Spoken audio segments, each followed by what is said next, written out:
এই জমিদারদের সভাপতি জমিদারদেরকে বুঝাইছে। প্রিয় নিবন্ধন প্রত্যাশী ভাই বোনেরা, আসসালামু আলাইকুম। আশা করি সবাই ভালো আছেন, সুস্থ আছেন। বিদ্যাবাড়ি লাইভ ক্লাস থেকে আপনাদের স্বাগত জানাচ্ছি। রায়হান সিদ্দিক। আমাকে ক্লিয়ারলি শুনতে পাচ্ছেন কিনা, বোর্ড দেখা যাচ্ছে কিনা, একটু কমেন্টের মাধ্যমে জানাবেন। আখি, ভালো আছি।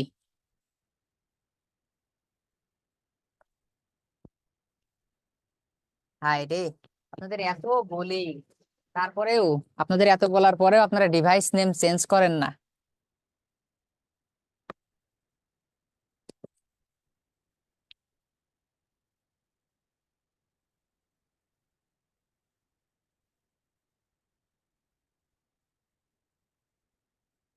আছি ভালো।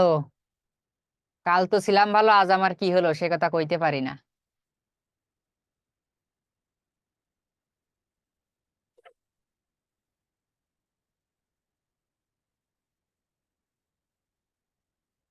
আপনাদের তো কেবল আজকে সবেমাত্র 8টা ক্লাস। আমার প্রথম 2টা ব্যাচে খতম হইতে যাচ্ছে, খতম।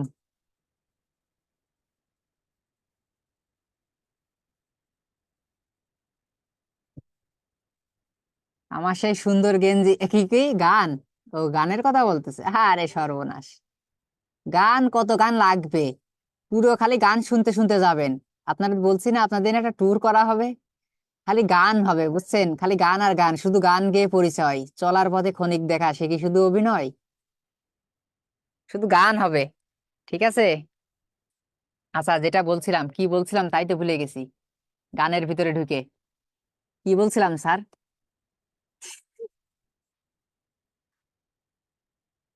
আচ্ছা, আহ প্রথম 2 ব্যাচের কথা বলছিলাম, যে প্রথম 2 ব্যাচের ক্লাস আস্তে আস্তে তাদের ক্লাস শেষ হয়ে যাচ্ছে। মনের ভিতর কি খুব আনচান করে। এই যে ক্যামেরা তো সবারই অফ, কিন্তু তারপরেও তো আমি মনের আয়না দিয়ে আপনাদের দেখে নি, ঠিক আছে?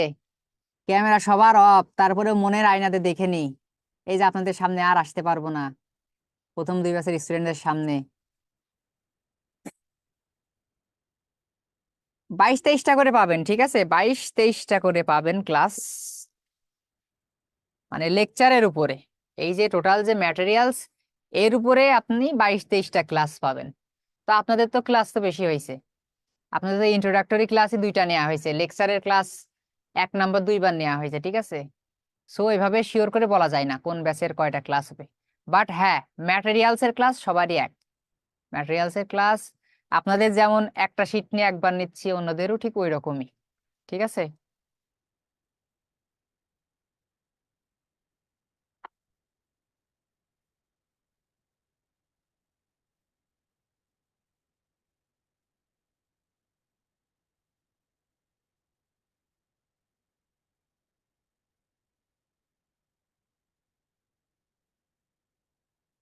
আচ্ছা, আপনাদের মধ্যে থেকে আপনাদের মধ্যে থেকে অ্যাপ্লিকেশনের ক্লাস কি হবে? ইনশাল্লাহ পূর্ণাঙ্গ 100 মার্কের ক্লাসই হবে, কি বলেন? টাকা দিয়ে কি করছে? শুধু এই স্যারের কেলানো মুখ দেখতে ভর্তি হয়েছেন? অবশ্যই না। স্যারের কেলানো মুখ দেখে কি খাতা ভরবে? খাতা ভরবে না, ঠিক আছে? খাতা ভরবে না। অবশ্যই খাতার ম্যাটেরিয়ালস নিয়ে যাইতে হবে। অ্যাপ্লিকেশনের ক্লাস কেন? 100 মার্কসের জন্য যত ক্লাস দরকার সব ক্লাস হবে। তবে হ্যাঁ, যেগুলো ইম্পর্টেন্ট না সেগুলো তার ক্লাস করে লাভ নাই। সেগুলো তো বলে দেবো যে এগুলো পড়াবো না বা এগুলো করানো হবে না। বাট হ্যাঁ, সব টপিকের উপরই ক্লাস পাবেন। ক্যান্সেল? ওকে। ইনশাল্লাহ সব টপিকের উপরই ক্লাস হবে। এক্সাম, স্যার আমাদের এক্সাম কবে দিবেন? এই কথা কালকে বলছি ভাই, আপনারা কি শুনেননি? যে আপনাদের আগে শেষ করাটা, এরকম বললে কিন্তু পর পর আমি এক্সাম নিতে থাকবো, ক্লাস বাদ দিয়ে কিন্তু পর পর এক্সাম নিতে থাকবো, ক্লাস শেষ হোক আর না হোক, ঠিক আছে? আমি কিন্তু একবারেই বলছি যে আপনাদের এক্সাম নিব, কিন্তু আপনাদের আগে যেটা গুরুত্বপূর্ণ সিলেবাসটা শেষ করে দেয়া। সিলেবাসটা শেষ করে দিয়ে আপনাদের আগে সব থেকে বেশি গুরুত্বপূর্ণ, কারণ আপনারা ভর্তি হয়েছেন অনেক পরে। এটাও তো আপনাদের মাথায় রাখা লাগবে। আপনারা ভর্তি হয়েছেন অনেক পরে, সেখানে আপনাদের ক্লাসটা শেষ করে, হ্যাঁ, আগে ক্লাসগুলো শেষ করব, তারপরে তারপরে এক্সাম নিব। আচ্ছা, যেটা বলছিলাম আপাতত নেন, সমস্যা নেই।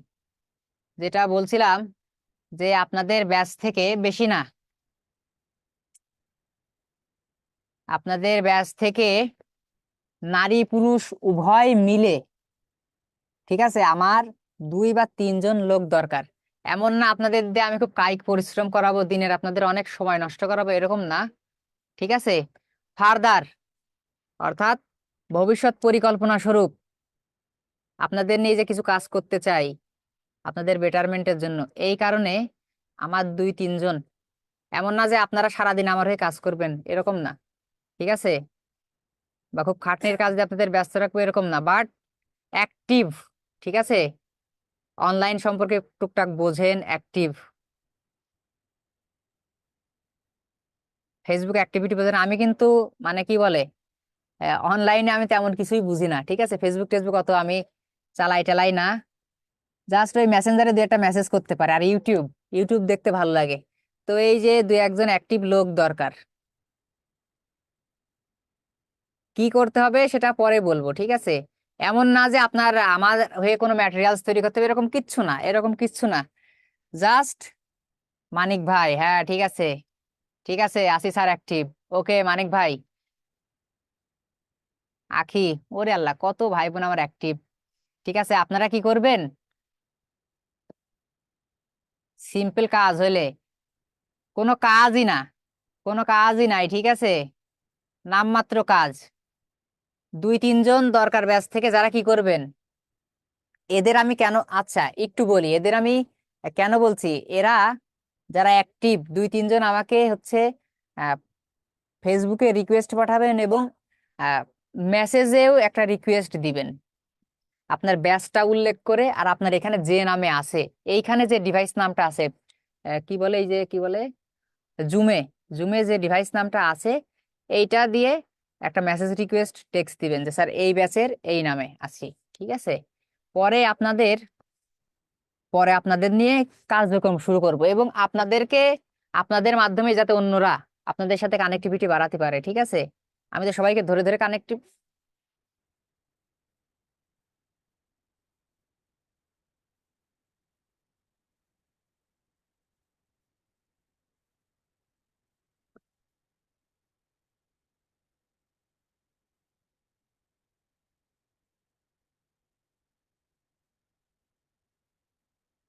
যে আমার সাথে একমত না তার একমত হওয়ার দরকার নাই ভাই। আমি কি মুখ থেকে কোরআনের বাণী বলছি না বাইবেল বলছি, আমার সাথে একমত হতে হবে? একমত হওয়ার কোনোই প্রয়োজন নাই। একমত কেন হবেন আমার সাথে? আপনি মানুষ আলাদা, আমি মানুষ আলাদা, আমার সাথে একমত হওয়ার কোনো প্রয়োজন নাই, ঠিক আছে, আমার সাথে একমত হওয়ার কোনো প্রয়োজন নাই। এটা ম্যানেজমেন্টের সাথে বুঝেন। ফালতু পেঁচাল পাততে আসবেন না, ঠিক আছে। ভর্তির সাথে সাথে আপনার ক্লাস শুরু হবে? আপনার ক্লাস কি ভর্তির সাথে সাথে শুরু হবে? এখানে বলা ছিল আপনার কোনো ডকুমেন্টস দেয়া আছে যে ভর্তির সাথে সাথে আপনার ক্লাস শুরু করতে হবে? পরিবেশ মন মেজাজই খারাপ করে দেয় ফালতু কোথাকার ক্লাসের মধ্যে।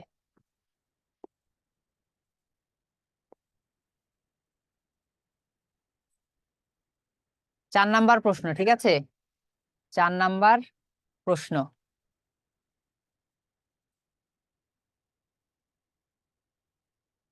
এটা কি কোনো টিচার দেখে? এটা কি কোনো টিচারের দেখার দায়িত্ব ক্লাস কবে শুরু হবে? আর এটা ম্যানেজমেন্টও এভাবে দেখবে না। কারণ সাপোজ কোনো একজন পার্সন যে প্রথমে ভর্তি হচ্ছে আর যে লাস্টে ভর্তি হচ্ছে, তাদের ভর্তির গ্যাপ তো 1-1.5 মাস থাকবেই। তো যদি আপনি প্রথম দিকে ভর্তি হন, এটা প্রথম দিকে ভর্তি হন আপনি সাপোজ, এখানে তো প্রত্যেকটা ব্যাচে, প্রত্যেকটা ব্যাচে ভাই আপনার শেষ হবে 11টায়, ঠিক আছে, 11টা থেকে 1টা পর্যন্ত, আর্লি শেষের কোনো সিস্টেম নাই। ক্লাস কিন্তু ওই 1টা পর্যন্তই হবে, আমি মাঝখানে যে কথাই বলি না কেন, ক্লাস কিন্তু 1টা পর্যন্তই হবে, পারভেজ ভাই।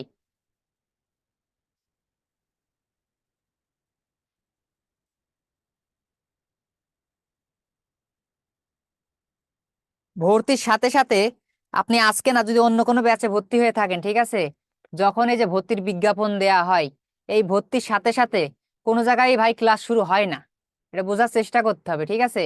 আমি আপনাদেরকে রিকোয়েস্ট করছি, ঠিক আছে, আপনারা অনেক পরে ভর্তি হয়েছেন, এটা অস্বীকার করার কিছু নেই। আপনাদের 3 নম্বর ব্যাচ আমি তো ক্লাস নিয়েছি, ঠিক আছে।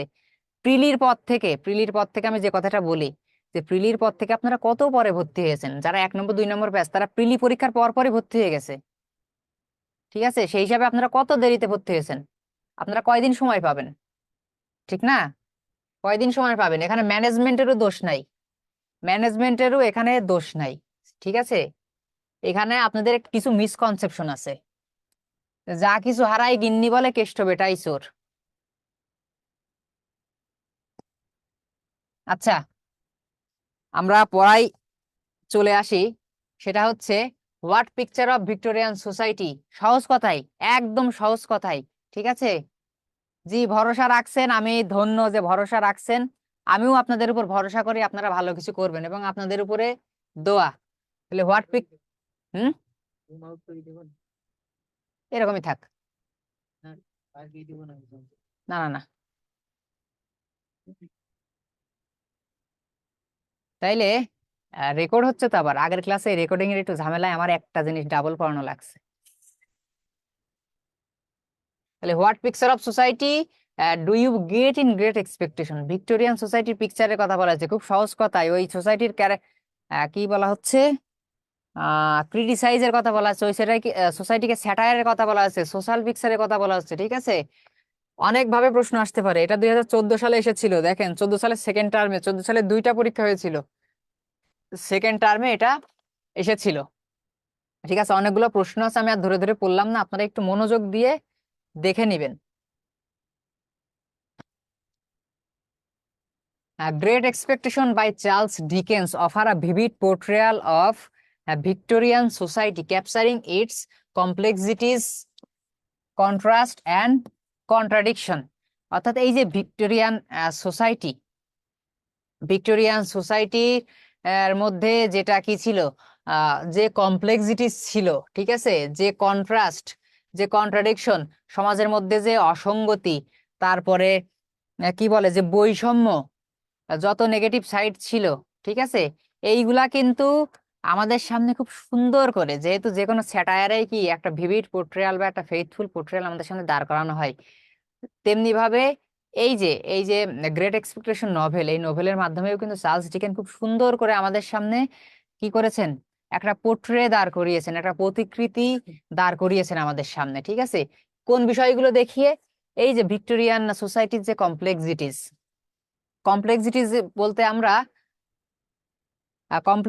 বলতে আমরা যে বলছি যে ওই সময়কার যে টাকার উপরে যে লোভ, যে সমাজের যে ক্রুয়েলটি, অর্থের যে কুপ্রভাব, এই বিষয়গুলো কিন্তু, এই যে ক্লাস কনসাসনেস, এই বিষয়গুলো কিন্তু আমাদের সামনে খুব সুন্দরভাবে উপস্থাপন করেছেন। এবং এইটাই কিন্তু একটা ভিভিড পোর্ট্রে বা একটা কি ইমেজ, সুন্দর একটা ইমেজ আমাদের সামনে, through the lens of protagonist Pip's journey. অর্থাৎ আমাদের যে প্রোটাগনিস্ট, তার নাম হচ্ছে ফিলিপ পিরিপ, একে সংক্ষেপে বলা হচ্ছে যে পিপ। এই যে পিপের জার্নির মাধ্যমে আমাদেরকে দেখিয়েছেন রাইটার, কি দেখিয়েছেন, Dickens presents various aspect of Victorian life. অর্থাৎ অ্যাসপেক্টের কথা বলা হচ্ছে, কিন্তু বেসিক্যালি নেগেটিভ অ্যাসপেক্ট, যে ভিক্টোরিয়ান সোসাইটির যে নেগেটিভ অ্যাসপেক্ট সেটা কিন্তু আমাদের সামনে দেখানো হয়েছে। His novels expose many of the evils that were rampant in Victorian society. অর্থাৎ তার যে নোভেলস গুলা ছিল, এই নোবেলস গুলা কিন্তু তৎকালীন যে সমসাময়িক তার যে যুগ, এই যুগের সমস্ত এভিলস, অর্থাৎ নেগেটিভ সাইড, যে নেগেটিভ সাইডের কথা আমি একটু আগেই বর্ণনা করলাম, এবং যেগুলো কিনা সোসাইটিতে র্যাম্প্যান্ট ছিল, প্রকট ছিল, প্রবল আকারে ছিল, ঠিক আছে, ভিক্টোরিয়ান সোসাইটি থেকে, সেগুলো দেখিয়েছেন।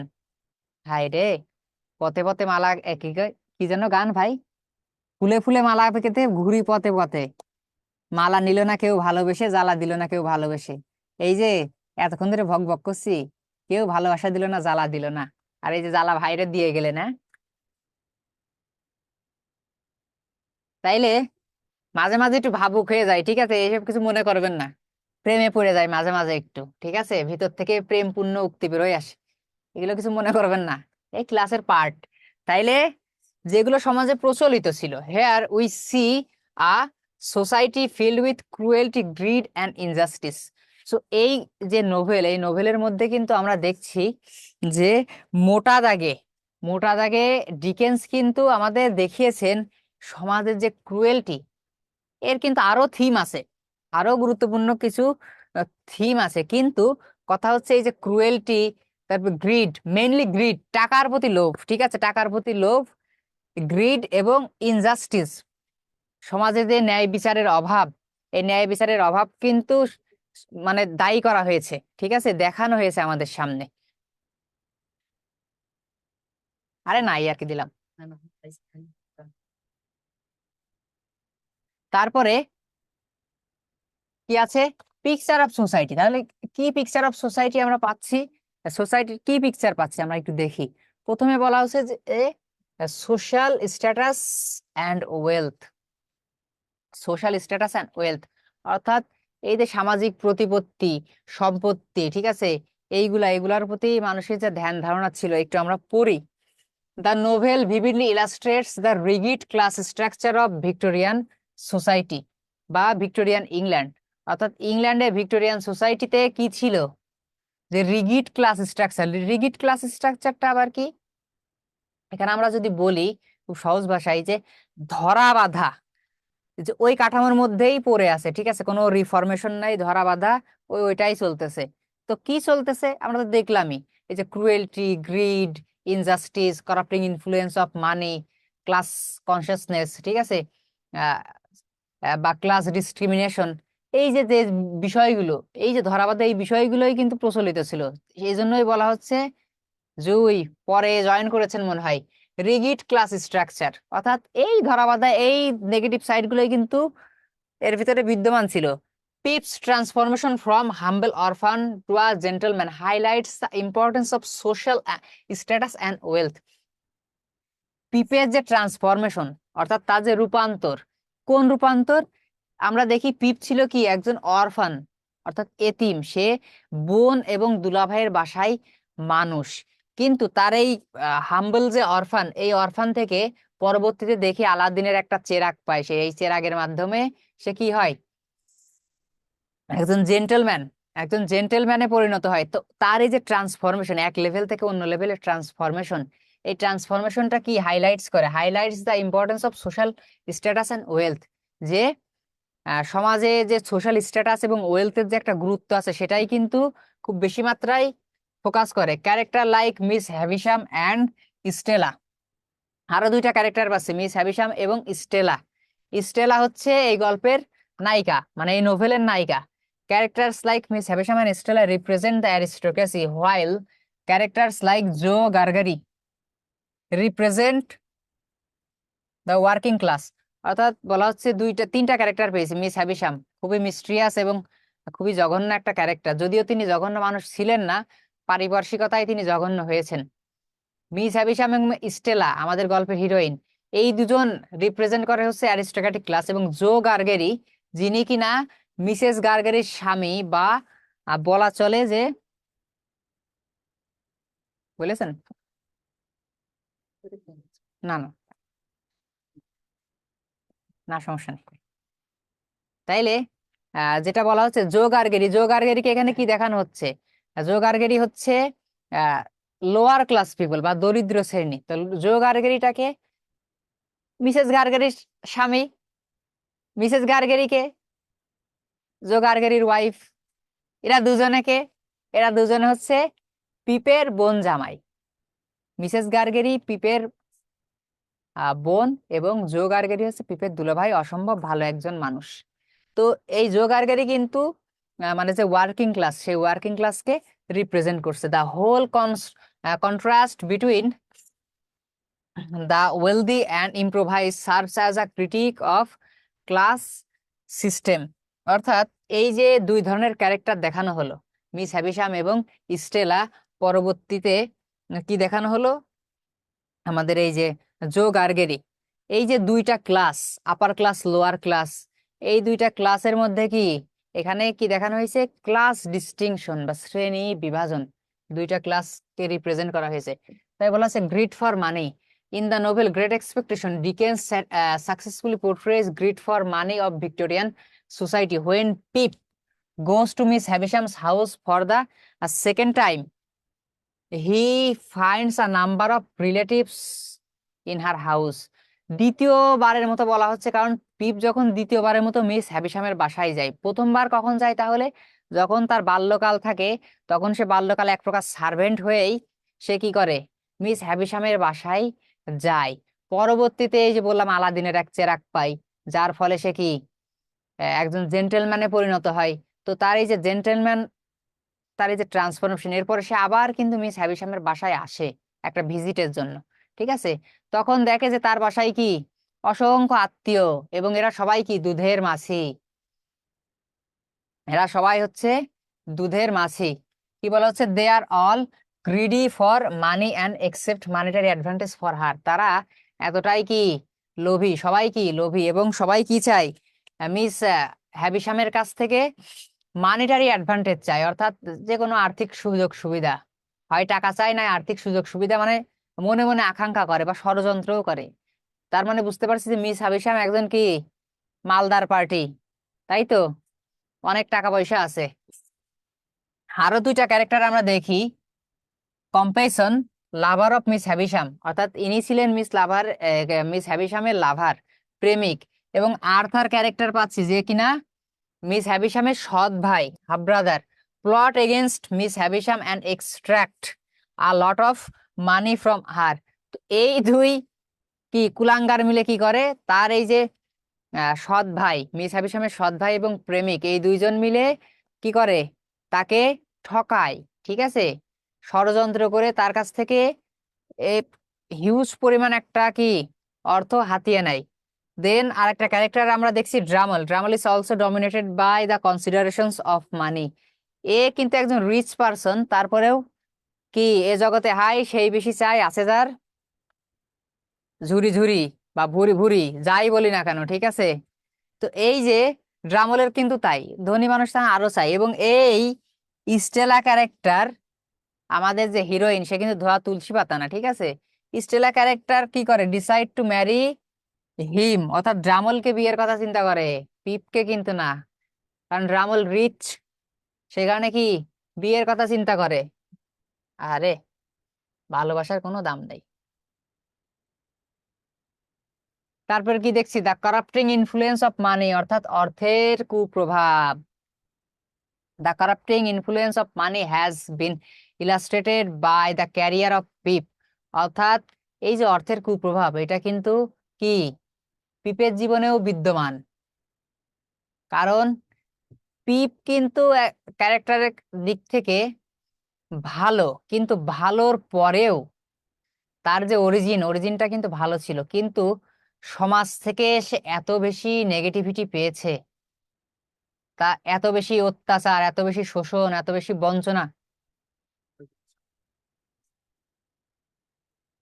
এত বেশি শোষণ, এত বেশি বঞ্চনা সে যে সহ্য করেছে, এই সব দারিদ্রতা, সবকিছুই তাকে কি আস্তে আস্তে নেগেটিভিটির ভিতরে ঠেলে দিয়েছে। তাহলে তার জীবনে কি খারাপ প্রভাব ছিল অর্থের, দেখি। সেও কিন্তু কম বেশি অর্থের প্রতি লোভী ছিল। He loves Stella because she is beautiful lady and a representative of a higher life, অর্থাৎ সে স্টেলাকে ভালোবাসে কারণ স্টেলা সুন্দরী। আহা, এমন কেউ আছেন যে সৌন্দর্যের পূজারী নয়? সবাই সৌন্দর্যের পূজারী। ঠিক আছে, সবাই সৌন্দর্যের পূজারী। যেহেতু এই যে স্টেলা ম্যাডাম খুবই সুন্দরী, হ্যাঁ স্টেলা ম্যাডাম খুবই সুন্দরী, তাই সে স্টেলাকে ভালোবাসে। ঠিক আছে, কিন্তু কোথাও না কোথাও তার মনের ভিতরে অন্য কোনো চক্করও আছে, যে স্টেলা কি রিপ্রেজেন্টেটিভ অফ হায়ার লাইফ। কিভাবে? কারণ স্টেলা হচ্ছে কি বলে, মিস হ্যাভিশামের পালক কন্যা। হ্যাঁ, মিস হ্যাভিশামের পালক কন্যা। তাই ভালো মন থাকলে সৌন্দর্য লাগে না। আপনি ভালো মানুষ, আপনি ভালো মানুষ, তাই ভালো মন থাকলে সৌন্দর্য লাগে না, অনেকে সৌন্দর্য লাগে, বুঝেছেন? আপনার যদি একটা কালো মেয়ে হয়, তখন বুঝবেন পার করার জন্য কত টাকা লাগে, তখন বুঝবেন যে স্যারের কথা কি সত্যি না মিথ্যা। আচ্ছা যাই হোক, আলোচনায় ফিরে আসি। কোথাও না কোথাও পিপের মাঝে কি ধারণা ছিল, যে এই যে আমাদের স্টেলা, সে হচ্ছে হায়ার ক্লাসকে রিপ্রেজেন্ট করে। কিভাবে? কারণ মিস হ্যাভিশাম, এই যে মিস হ্যাভিশামের তো ডানে বাঁয়ে কেউ নাই, তার কোনো আত্মীয় স্বজন নাই, আপন কোনো, ঠিক আছে। তো মিস হ্যাবিশামের মারা যাওয়ার পর এই সম্পত্তির মালিক কে হবে? সম্পত্তির মালিক তো হবে কি বলে, এই যে স্টেলাই তো সব পাবে, তাহলে সে কি হায়ার ক্লাস রিপ্রেজেন্ট করে না? অবশ্যই সে হায়ার ক্লাস রিপ্রেজেন্ট করে। ভিডিও তো চলছে না? আচ্ছা, তাইলে আমরা দেখি, does his love for her show his love for the external of wealth and position? তো এখানে আমরা দেখছি যে যতই তার মনের ভিতর ট্রু লাভ থাক, পিপের মনের ভিতর, তার ভিতরে তো কি এটাও তো আছে, টাকা পয়সা, টাকা পয়সা পাবো, ঠিক আছে। তো এইটা এইটা কিন্তু কি করে, কি শো করে, external wealth of, love for external wealth and position, অর্থাৎ সমাজের যে কি বলে র্যাঙ্ক, সোশ্যাল স্ট্যাটাস বা অর্থবিত্ত যে অর্জন, এই অর্জন কোথাও না কোথাও কিন্তু কি এটা তার লোভকে, তার গ্রিডকে রিপ্রেজেন্ট করে। The most striking influence of money is seen in Pip when he receives a letter from Joe informing Pip about Joe's projected visit to London. Instead of feeling delighted by the news, Pip feels dejected because Joe's rustic manner and clumsiness. এখানে খুবই মর্মান্তিক একটা ঘটনা, যে তার যে দুলাভাই, পিপের যে দুলাভাই, সে কিন্তু খুবই ভালো একজন মানুষ। তো দেখা যায় যে পিপ যখন তার ট্রান্সফরমেশনের জন্য লন্ডনে চলে আসে, তার শিক্ষার জন্য, উচ্চ শিক্ষার জন্য লন্ডনে চলে আসে, তখন কিন্তু আস্তে আস্তে সে কি জেন্টেলম্যানে একটা পরিণত হয়, তার কিছু সোশ্যাল স্ট্যাটাস অর্জন হয়, হায়ার সোসাইটিতে তার উঠা বসা। তো এমন সময় পিপ এর কাছে একটা লেটার আসে, যেখানে জো তাকে লিখে পাঠায় যে কোনো একটা কাজে সে লন্ডনে আসছে। তো যে মানুষটা তাকে তিলে তিলে বড় করছে, ঠিক আছে, তো সেই মানুষটা যে তার কাছে আসবে এতে খুশি হয় না, সে আরো বরং চিন্তিত হয়, লজ্জিত হয়, যে একজন গ্রাম্য মানুষ, একজন আনাড়ি মানুষ আমার কাছে আসবে, ঠিক আছে, আমার স্ট্যাটাস নষ্ট হবে এতে, মানে কতটা প্যাথেটিক, ঠিক আছে, আমার কি ইমেজ নষ্ট হবে, তোর মা বাবা ছিল না, তোরে মানুষ করছে, কিন্তু এই দুলাভাই, বোন দুলাভাই, আর এই দুলাভাই তোর কাছে আসবে, এখন তোর মান সম্মান নষ্ট হবে, কতটা মানে প্যাথেটিক। আবার বলছে, even when Pip goes to his native town, he does not stay with Joe, but stay in a hired room in an inn and called Blue Boar. He does not even pay a visit to Joe. আরো মর্মান্তিক বিষয়, সে যখন এবার কে আসসালামু আলাইকুম দিচ্ছে? Rafiq sir নাকি? আচ্ছা, তাহলে দেখছি পিপ যখন আবার কিসে যায়, গ্রামে যায়, তার এই যে ট্রান্সফরমেশন ভদ্রলোক হওয়ার পরে, পিপ কিন্তু কোথায় থাকার তার কথা ছিল, নিশ্চয়ই তার দুলাভাইয়ের বাসায়, কিন্তু সে তার দুলাভাইয়ের বাসায় যায় না, থাকার কথা তো দূর, দেখা পর্যন্ত করতে যায় না। মিস হ্যাবিশামের বাসায় যায়, কিন্তু তার বাসাতে দেখা করতে যায় না। সে কি ব্লু বোয়ার নামের একটা ইন, INN মানে সরাইখানা, যেখানে মদ্যপান, খাবার প্লাস থাকার ব্যবস্থা আছে, এমন একটা সরাইখানাতে সে রুম বুক করে।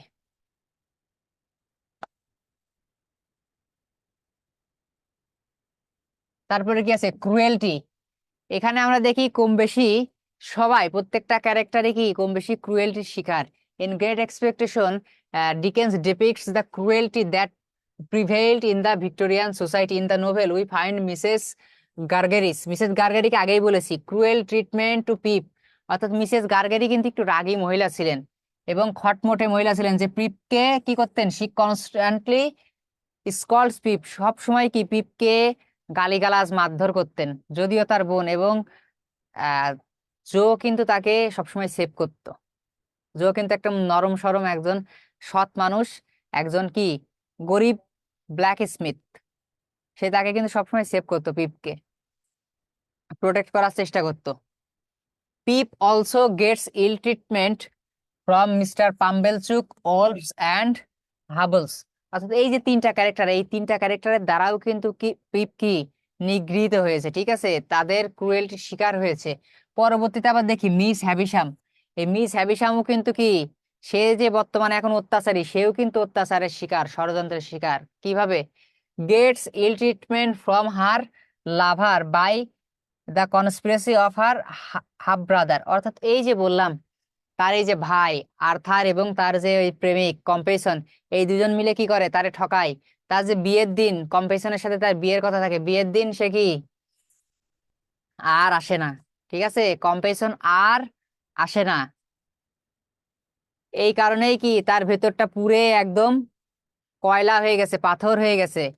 এই কারণে তার মনের ভেতরে আর কোনো ভালোবাসা নেই, প্রেম নেই, সে শুধু অন্ধকারে থাকে, অন্ধকারে থাকে, তার জীবনটা মিস্ট্রিতে ভরা, কোনো আনন্দ নেই। And the manner in which Miss Havisham brings up Stella is another striking example of cruelty. She hardens Stella's heart and desire no softness, and there is no softness and sympathy in her heart.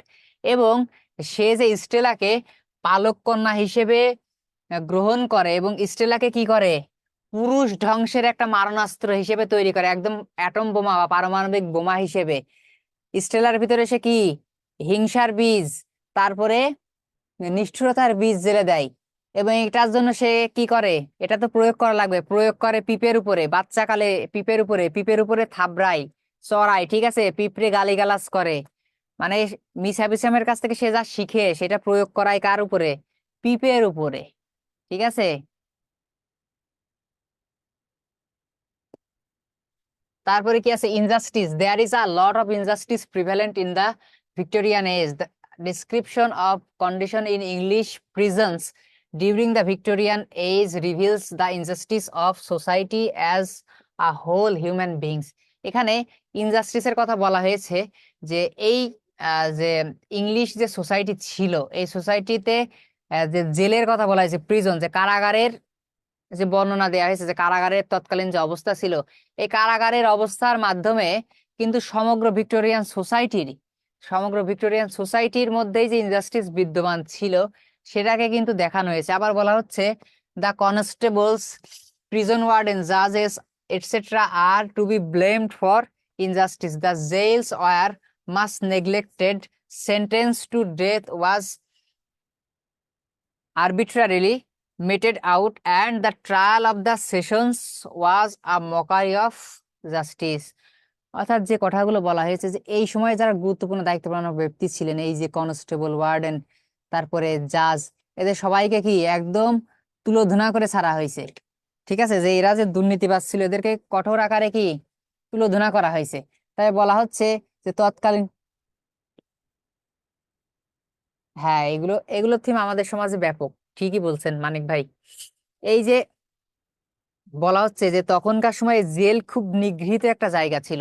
Jail কি, জেলের বিচার মানে প্রিজনদের জেলে পাঠানো হয় কেন, তাদের সংশোধনের জন্য। কিন্তু জেলে যে কেউ যদি নতুন করে আবার কি তৈরি হয়, ক্রিমিনাল তৈরি হয়, সে বিষয়টা তো কারোর কাছে কাম্য নয়, ঠিক আছে। আবার টাকার বিনিময়ে বিচার ব্যবস্থা প্রচলিত হতো, যার টাকা আছে সে ফাঁসির মঞ্চ থেকেও ফেরত আসতো।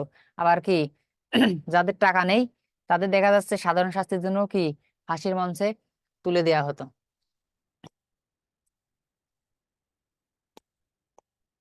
Education and social mobility. আচ্ছা, education is portrayed as the means of social mobility in Victorian society. Pip's desire for self improvement drives much of the plot as she tries to elevate himself through education and wealth. Education কিন্তু উন্নতির প্রতীক, ঠিক আছে, মানুষ সবাই এডুকেশনের মাধ্যমে কিন্তু উন্নতি করতে চায়। কিন্তু ভিক্টোরিয়ান সোসাইটিতে এডুকেশনের, এখন আমাদের সোসাইটিতে এটা চলে আসছে, ঠিক আছে, সেই জন্য আমরা বুঝতে পারবো না, সে কারণে আমরা এটা বুঝতে পারবো না, ঠিক আছে। কিন্তু যখন এডুকেশনকে কি এই যে সোশ্যাল স্ট্যাটাস অর্জন, তারপরে হচ্ছে টাকা কামানো, ঠিক আছে, সম্পত্তির পাহাড় গড়ার প্রতীক হিসেবে ধরে নেওয়া হয়, ঠিক আছে, সেটা কিন্তু কারো কাছেই কাম্য নয় এবং এর মোটিভটাও কিন্তু কোনোভাবেই কি উচিত নয়। কিন্তু এই বিষয়টাই কিন্তু দেখা যায় ভিক্টোরিয়ান সোসাইটিতে, যে পিপসের যে সেলফ ইমপ্রুভমেন্ট, ঠিক আছে, এই কারণে সে কি এডুকেশনটাকেই বেছে নেয়, যে এডুকেশনের মাধ্যমে আমি কি করতে পারবো, সোশ্যাল স্ট্যাটাস অর্জন করতে পারবো, আমার অর্থনৈতিক কি সচ্ছলতা আসবে, ঠিক আছে, তার নিজেকে উন্নয়নের জন্য সে কি এডুকেশনটাকেই বেছে নেয়। However, Dickens also critiques the notion that money and status can guarantee happiness and fulfillment. এখানে রাইটার বলছেন যে তিনি এটা বিশ্বাস করেন না। কি বিশ্বাস করেন না? যে টাকা এবং সোশ্যাল স্ট্যাটাস মানুষের কি, মানুষের সুখ এনে দিতে পারে, মানুষের জীবনে পরিপূর্ণতা এনে দিতে পারে, এটা আমাদের রাইটার বিশ্বাস করেন না। আসলেই টাকা এবং কি সোশ্যাল স্ট্যাটাস মানুষের জীবনে সুখ আনে, বিষয়টা কোনোভাবেই এরকম নয়। কনক্লুশনটা আপনারা দেখে নেবেন। তারপরে কি আছে, তারপরেও একটা প্রশ্ন আছে গ্রেট এক্সপেকটেশন থেকে। আমরা সবগুলো থিম নিয়ে বা সোশ্যাল স্যাটায়ার নিয়ে আলোচনা করেছি, কিন্তু বর্তমান যে আলোচনাটা সেটা কি, সেটা অর্থকেন্দ্রিক। সেটা হচ্ছে অর্থকেন্দ্রিক। How does Dickens portray the obsession of the Victorian society with money in great Expectation? 2018 সালে আসছে, ঠিক আছে, 2018 সালে এসেছে। আপনি যে নামটা দিছেন তার কাছে কয় টাকা আছে? তার থেকে অনেক লোক আছে যাদের কাছে অনেক বেশি টাকা আছে, যাদের কাছে কি অনেক বেশি টাকা আছে। এখন এর তো বলির বকরা বানায় সবার সামনে দেখানো হচ্ছে, ঠিক আছে। আপনি যে নামটা, যে ভদ্রলোকের নামটা উল্লেখ করেছেন মানিক ভাই, ঠিক আছে, তার কাছে যা আছে খুব বেশি টাকা নেই। কত? বেশি হলে 1,000 কোটি, বেশি হলেও 1,000 কোটি। 1,00,000 কোটি টাকার মানুষও বাংলাদেশে আছে, পাচার করেছে, বাংলাদেশেই আছে এখনো, ঠিক আছে। সো এই বেনজিরের কাছে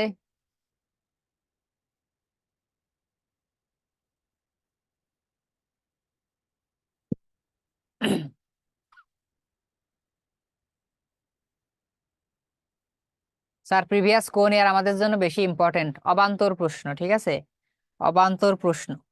মানে আমার দৃষ্টিকোণ থেকে এটা মনে হয় অবান্তর প্রশ্ন, কারণ আমার এত অভিজ্ঞতা নেই তো।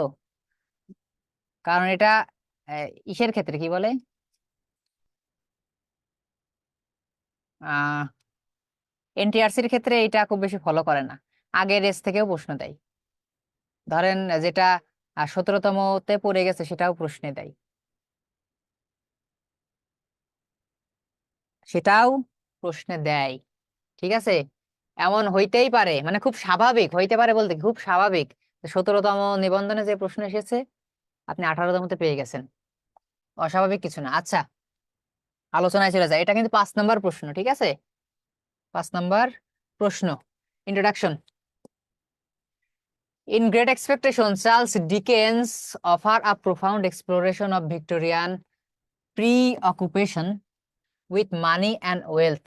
আচ্ছা, প্রি অকুপেশনটা কি? প্রি অকুপেশন হচ্ছে কোনো কিছু সম্পর্কে বদ্ধমূল ধারণা, কোনো কিছু সম্পর্কে বদ্ধমূল ধারণা। হ্যাঁ, যেহেতু 2 ঘন্টার ক্লাস, 3 ঘন্টার ক্লাস, যার যেটা রিফ্রেশমেন্ট, যার যেটাতে রিফ্রেশমেন্ট মনে করেন সে সেই জিনিসটা কাছে নিয়ে বসবেন। কেউ যদি মনে করেন যে না আমার মনোযোগ খুব ভালো আসবে গান শুনতে শুনতে ক্লাস করলে, সে সেটাই করবেন। কেউ যদি না মানে খাবার নিয়ে বসলে আমার রিফ্রেশমেন্ট ভালো আসবে, সে সেটাই করবেন। কেউ যদি মনে হয় না শুয়ে পড়ে ক্লাস করলে আমার খুব ভালো রিফ্রেশমেন্ট আসবে, ক্লাস টাইম ভালো বুঝবো, সে সেইটাই করবেন, ঠিক আছে। কিন্তু বুঝতে হবে, যে কোনো মূল্যে বুঝতে হবে, ঠিক আছে। তাহলে এই যে বদ্ধমূল ধারণা কি ছিল ভিক্টোরিয়ান সোসাইটির মানুষদের?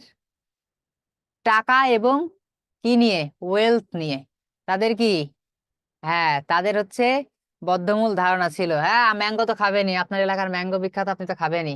The novels deals with a number of theme, but the central theme of the novel may be regarded as greed for money, wealth, class consciousness, corrupting influence of money, ঠিক আছে। বলছে এই যে নোভেল, এই নোভেলের কিন্তু অনেকগুলো থিম নিয়ে deal করে, বাট এই যে মেইন থিম, সে মেইন থিম গুলার মধ্যে কি বলা চলে, এই যে অর্থের প্রতি, তারপরে আহ সম্পত্তির প্রতি লোভ, তারপরে যে শ্রেণী বৈষম্য, তারপর অর্থের কুপ্রভাব, ঠিক আছে, ইনজাস্টিস, এইগুলাই হচ্ছে main theme. This novel has beautifully expressed with tainting influence. Tainting বলতে বোঝাচ্ছে করাপ্টিং ইনফ্লুয়েন্স, ঠিক আছে, অর্থের কুপ্রভাব আপন the people in materialistic middle class society, materialistic middle class society.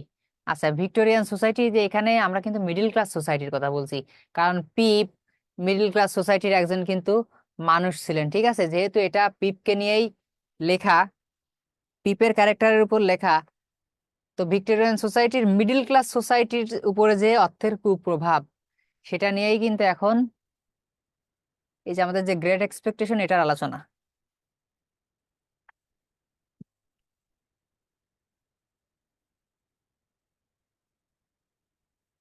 তারপরে কি আছে, at the heart of novel is Pip's ambition to rise above his humble origins and attain wealth and social status। অর্থাৎ এই যে পিপের যে origin, হাম্বল origin থেকে, অর্থাৎ তার এই যে অরফ্যান অরিজিন, সে যে এতিম ছিল, এখান থেকে সে যে ভদ্রলোকে পরিণত হয় এবং তার যে সোশ্যাল স্ট্যাটাস বা সম্পত্তি অর্জন, এই যে যে জিনিসটা বা যে থিম গুলা এখানে দেখানো হয়েছে, এই জিনিসটাই কিন্তু কি এই নোভেলের মুখ্য বিষয় বা হার্ট বলা চলে, ঠিক আছে। কারণ এটা মূলত পিপের জার্নি নিয়েই লেখা। আর পিপের জার্নির মাধ্যমে কি বলা হয়েছে, পিপের জার্নির মাধ্যমেই কিন্তু দেখানো হয়েছে যে তৎকালীন সমাজ ব্যবস্থা। He encounter with Miss Havisham and his encounter with Miss Havisham and Estella, অর্থাৎ স্টেলা এবং মিস হ্যাবিশামের সাথে তার যে কি বলে সাক্ষাৎ হয়, এটা কি তার মধ্যে কি করে, ইগনাইটস, তার মধ্যে আগুন জ্বেলে দেয়, বা কি বলে তার মধ্যে অনুপ্রেরণা বা উৎসাহ বা ইচ্ছা, যেটাই বলি, জেলে দেয়। কেন? A desire for life of luxury, অর্থাৎ লাক্সারিয়াস লাইফের জন্য, ঠিক আছে। মিস হ্যাবিশাম বা স্টেলাকে দেখে তার মধ্যে কি লাক্সারিয়াস লাইফ লিড করার একটা প্রবণতা আসে।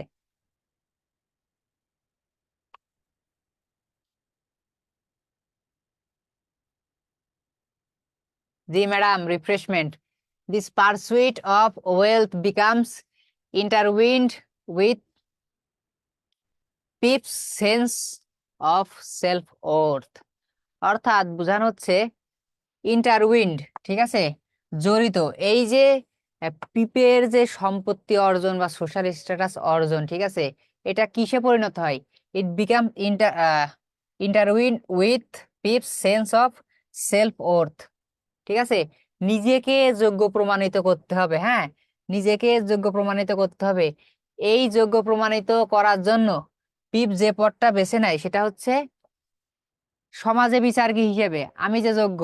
তখনকার সমাজে এটার বিচার ছিল কিন্তু অর্থ, যার অর্থ আছে সেই যোগ্য, ঠিক আছে। এই কারণে পিপের ইচ্ছা কি হয়, যে আমি সমাজে একজন যোগ্য বা ক্যাপেবল মানুষ হিসেবে প্রতিষ্ঠিত হবে, এজন্য আমাকে কি করতে হবে, স্ট্যাটাস এবং অর্থ দুই অর্জন করতে হবে। তারপরে কি আছে, Miss Havisham's characters epitomise the corrosive nature of wealth obsession. আচ্ছা, করোসিভ নেচারটা কি? করোসিভ নেচার হচ্ছে তার ভেতরে এই যে কোনো রসকস নেই, ঠিক আছে, প্রেম নেই, ভালোবাসা নেই, পুরুষদের উপরে ঘৃণা, ঠিক আছে, পুরুষদের মারার জন্য এই যে মারণাস্ত্র তৈরি, স্টেলাকে ব্যবহার করা, ঠিক আছে, এই যে বিষয়গুলো, এই বিষয়গুলো কিন্তু কি, এই বিষয়গুলোই কিন্তু করসিভ নেচার হিসেবে দেখানো হচ্ছে, ঠিক আছে। মিস হ্যাবিশামের ক্যারেক্টারকে কি করসিভ নেচারের সারাংশ হিসেবে দেখানো হচ্ছে, এপিটোমাইজ, প্রতীকীকরণ হিসেবে দেখানো হচ্ছে। কেননা তার এরকম অবস্থা কি করে হলো, তার এরকম অবস্থা হয়েছে তার ভাই এবং মানে সৎ ভাই এবং তার কি তার প্রেমিকের ধোঁকার কারণে। Her life suspended in the past, অর্থাৎ এই যে পাস্টে একটা ঘটনার কারণে তার এই যে জীবন থমকে গেছে।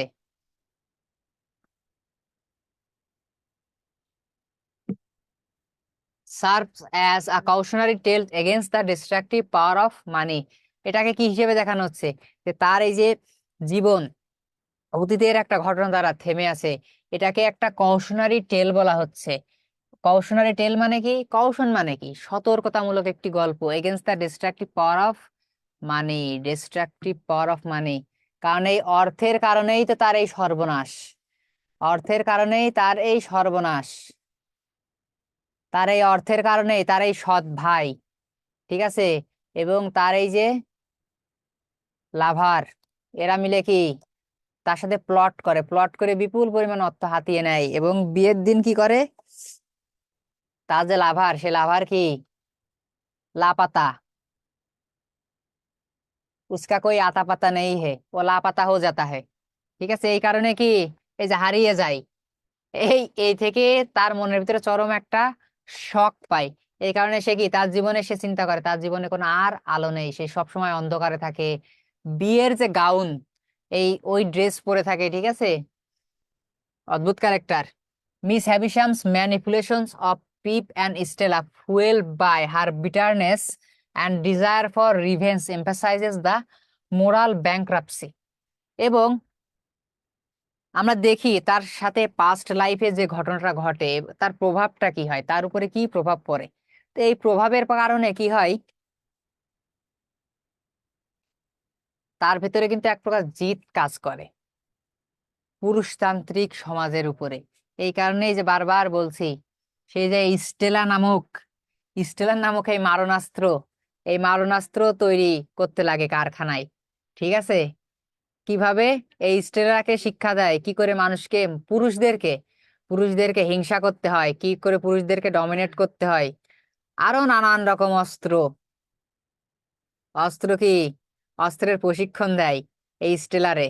এবং এই স্টেলার সেগুলো প্রয়োগ করে কার উপরে, পিপের উপরে, ইচ্ছা মতো থাবড়ায়। তারপরে তারে কি করে, গালি দেয়।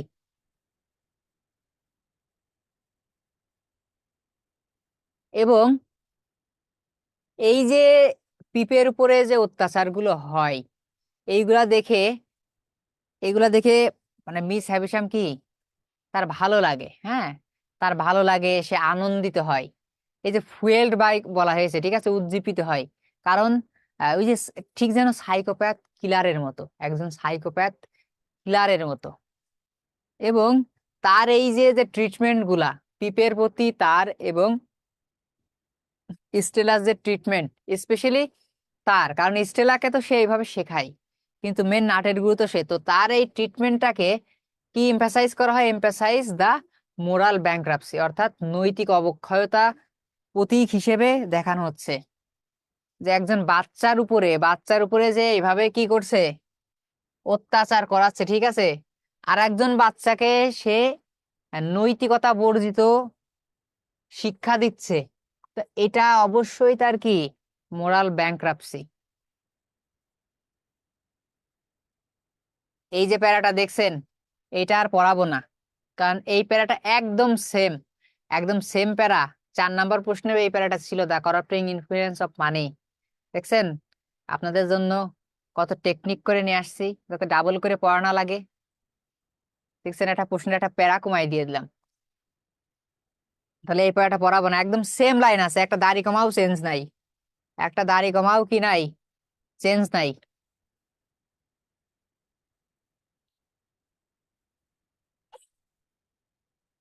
তারপরে কি আছে, the portrayal of characters like Jaggers and Magwitch. এই যে জেগার ক্যারেক্টার, আস্তে একটা কি শয়তান character. The portrayal of characters like Jaggers, hi hi, like Jaggers and ম্যাগউইচ।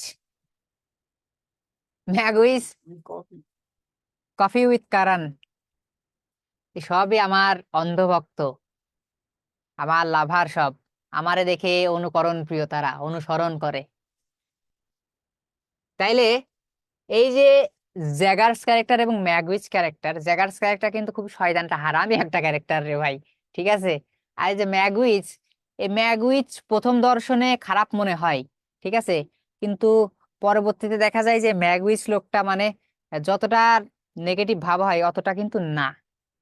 এখন দেখি আমরা, the portrayal of characters like Jaggers and Magwitch further emphasises the pervasive influence of money in Victorian society. Jaggers the shrewd and ambiguous lawyer. এই যে ধূর্ত এবং ambiguous বলা হয়েছে, ambiguous মানে কি, অ্যাম্বিগুয়াস মানে সন্দেহজনক বলা হয়েছে, যেহেতু মানুষের ক্ষেত্রে ইউজ করা হয়েছে সন্দেহজনক, ঠিক আছে। আরে মিশা সদাগর, আবার আরেকজন হচ্ছে মিশা সদাগরের মতো খারাপ ক্যারেক্টার আর পাইনি। তাইলে এই লোক এতটা ধূর্ত এবং এতটা কি মানে কি বলে, কোনো ভাষায় এর সাথে প্রয়োগ করা যথেষ্ট না। এ হচ্ছে কি করে, operates within a world where financial transaction indicate human interaction and outcomes. যেহেতু লয়ার, এর কাম কি, এর কাম হচ্ছে টাকা পয়সা নিয়ে নাড়ানাড়ি করা। এর কাম হচ্ছে টাকা পয়সা নিয়ে নাড়ানাড়ি করা। কিভাবে, কিভাবে বলছি, আগে চাটা খাইয়া লই। সেটা হচ্ছে যে তৎকালীন যে বিচার ব্যবস্থার যে খারাপ একটা দিক, সেই দিকটা কিন্তু আমরা এর আগে দেখেছি। তো বিচার ব্যবস্থার খারাপ দিক হোক আর ভালো দিক হোক, এখন আমাদের দেশেও দেখেন, ঠিক আছে, যারা কোর্ট কাছারিতে কম বেশি যান তারা জানেন যে কোর্টের কি অবস্থা। ঠিক আছে, আর মা সবসময় একটা কথা বলেন যে কোর্টের যে ধুলাবালি আছে এই ধুলাবালিও হা করে থাকে কি করে টাকা খাওয়া যায়। তো এইটা হচ্ছে বিষয়, ঠিক আছে, এটা বাস্তবতা। যারা জীবনে কোর্টে গেছে তারাই জানে যে কোর্টের বাস্তবতা কি। সে নিজের কারণে হোক, কোনো আত্মীয়ের কারণে হোক, বা কোনো ভিজিটিং এর কারণে হোক, ঠিক আছে, তারা সবাই জানে যে কোর্টের বাস্তবতা কি। কারণ একটা প্রোডাক্ট আপনি দোকান থেকে কিনবেন, আপনার দোকানের প্রোডাক্টের কিন্তু একটা প্রাইস আছে, কিন্তু কোর্টে যাবেন কোনো কিন্তু ফিক্সড প্রাইস নাই। আপনি একটা লয়ারকে পেমেন্ট দেবেন, কোনো ফিক্সড প্রাইস নাই। আপনার কাছে যখন যে মিথ্যা কথা বলে হচ্ছে আপনার কি বলে আইনগত বিভিন্ন টার্মস ইউজ করে আপনারে না বুঝায় ফাঁসাই টাসায়, তারা এটা করা লাগবে ওইটা করা লাগবে, বিভিন্ন ভাবে আপনার কাছে কিন্তু অর্থ হাতায় নিবে। ঠিক আছে, এবং তৎকালীন যে সমাজ ব্যবস্থার কথা বলা হচ্ছে যেখানে টাকার বিনিময়ে ফাঁসির আসামিকেও ছেড়ে দেওয়া হতো, ঠিক আছে, এইরকম একটা অবস্থা, এরকম একটা লয়ারকে কতটা খারাপ দেখানো যাইতে পারে চিন্তা করেন। বলা হচ্ছে সে এমন একটা দুনিয়ায় বাস করে যেখানে সে কি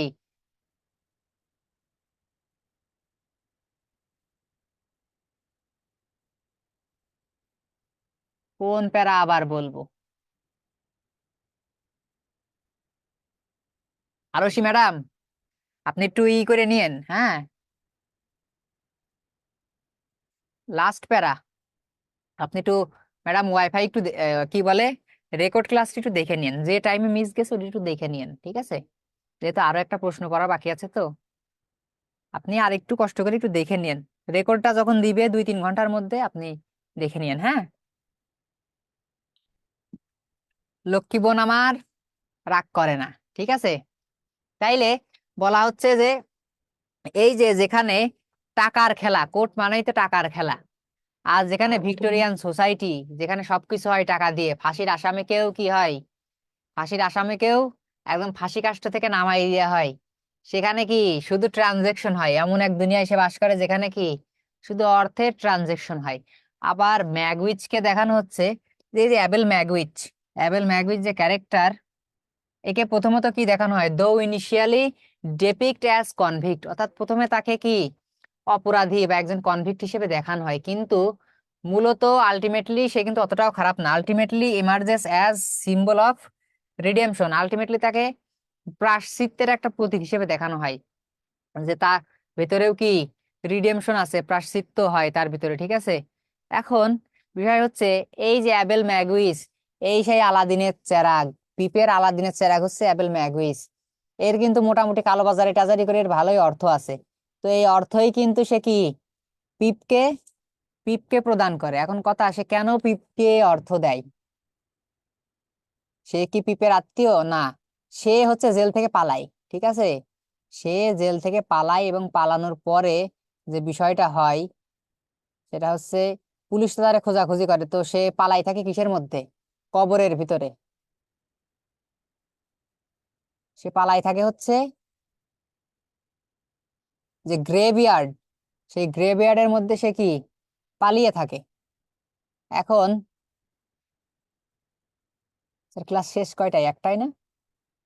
আচ্ছা, সে গ্রেভইয়ার্ডে কিন্তু সে পালিয়ে থাকে। তো পালিয়ে থাকার পর ছোট্ট পিপ ওই গ্রেভইয়ার্ডের পাশ দিয়ে যায় খেলার সময়, ঠিক আছে, খেলা করতে করতে। তো শীতকালের একটা সেটিংস দেখানো হয়, এই যে শীতকাল, ঠিক যেন কি কুয়াশায় কিছু দেখা যাচ্ছে না, ঠিক যেন আমাদের সাজেকে যাওয়ার পরিবেশের মতো, ঠিক আছে, আমরা যে সাজেকে যাব কুয়াশা থাকবে এরকম একটা পরিবেশ।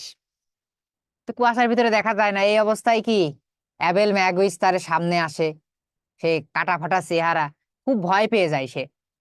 পিপ এমনি বাচ্চা মানুষ, আবার কবরের ভিতর থেকে এদিক থেকে উঠে আসে, পিপ ভয় পেয়ে যায়।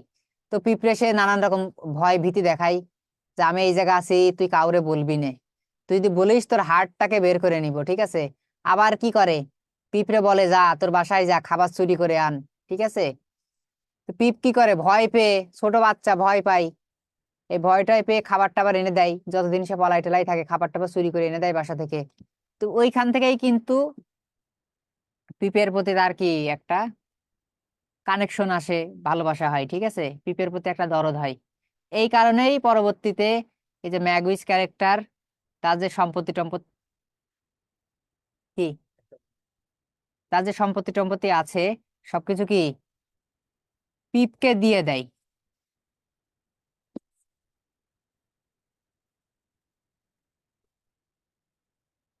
আর এই অ্যাবেল ম্যাগুইচ ক্যারেক্টার যতটা না অপরাধী, তার থেকে তাকে বেশি কি শাস্তি দেওয়ানো হয়, ঠিক আছে, তার থেকে বেশি তাকে শাস্তি দেওয়ানো হয়।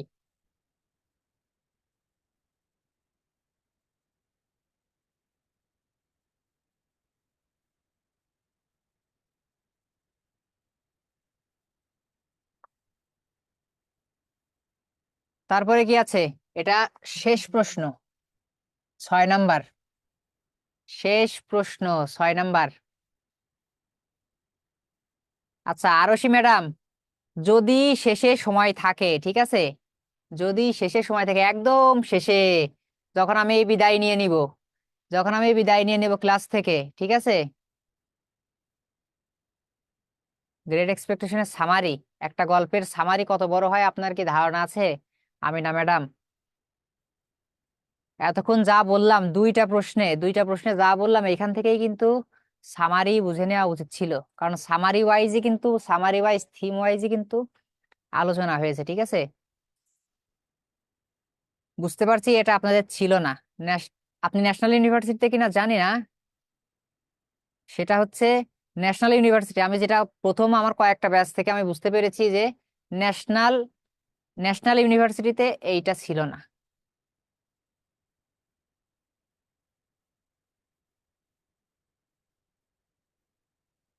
সব জায়গায় কম বেশি পাবেন, সব জায়গায় নেটে কম বেশি পাবেন, ঠিক আছে।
হারিয়ে যায়নি ভাই, হারিয়ে যায়নি।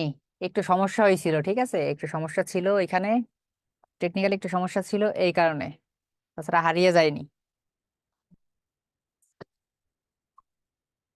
কইছিলাম ব্যালান্সে ছিলাম, লিরিক্যাল ব্যালান্সে, তাই তো। আচ্ছা। আচ্ছা, ম্যানিফেস্টোটা কি? ম্যানিফেস্টো হচ্ছে কোনো কিছুর ইস্তেহার বা ঘোষণাপত্র, ঠিক আছে, কোনো কিছুর ইস্তেহার বা ঘোষণাপত্র। তো প্রিফেস টু লিগ্যাল ব্যালান্স কি? এই যে রোমান্টিক মুভমেন্ট, এই রোমান্টিক মুভমেন্টের কি শুরু বা ঘোষণাপত্র, এর মাধ্যমে কি শুরু হয়েছে। তারপরে কি আছে, লিরিক্যাল ব্যালান্সকে কি বলা হয়েছে? Landmark of literary criticism.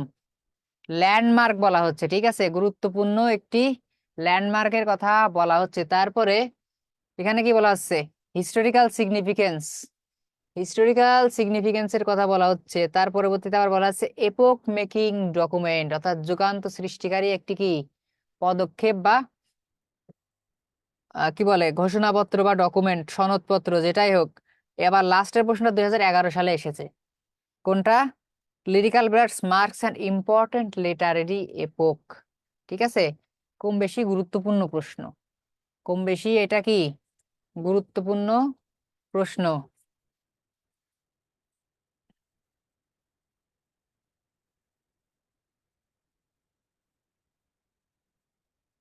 The preface to lyrical ballads written by Wordsworth, William Wordsworth, and published in 1798 is indeed considered an epoch-making document in literature. It is a great dividing line. It ends an era and marks the beginning of new one. এই যে lyrical ballads, এই lyrical ব্যালাডস কিন্তু লেখা হয়েছিল 1798 সালে। এবং আমরা জানি যে রোমান্টিক যুগ, এই রোমান্টিক যুগের সূচনাও হয়েছিল কিন্তু 1798 সালে, অর্থাৎ আনুষ্ঠানিক সূচনা। কারণ কি, রোমান্টিক যুগের সূচনা কিন্তু অলরেডি হয়েছিল এলিজাবেথান এজে।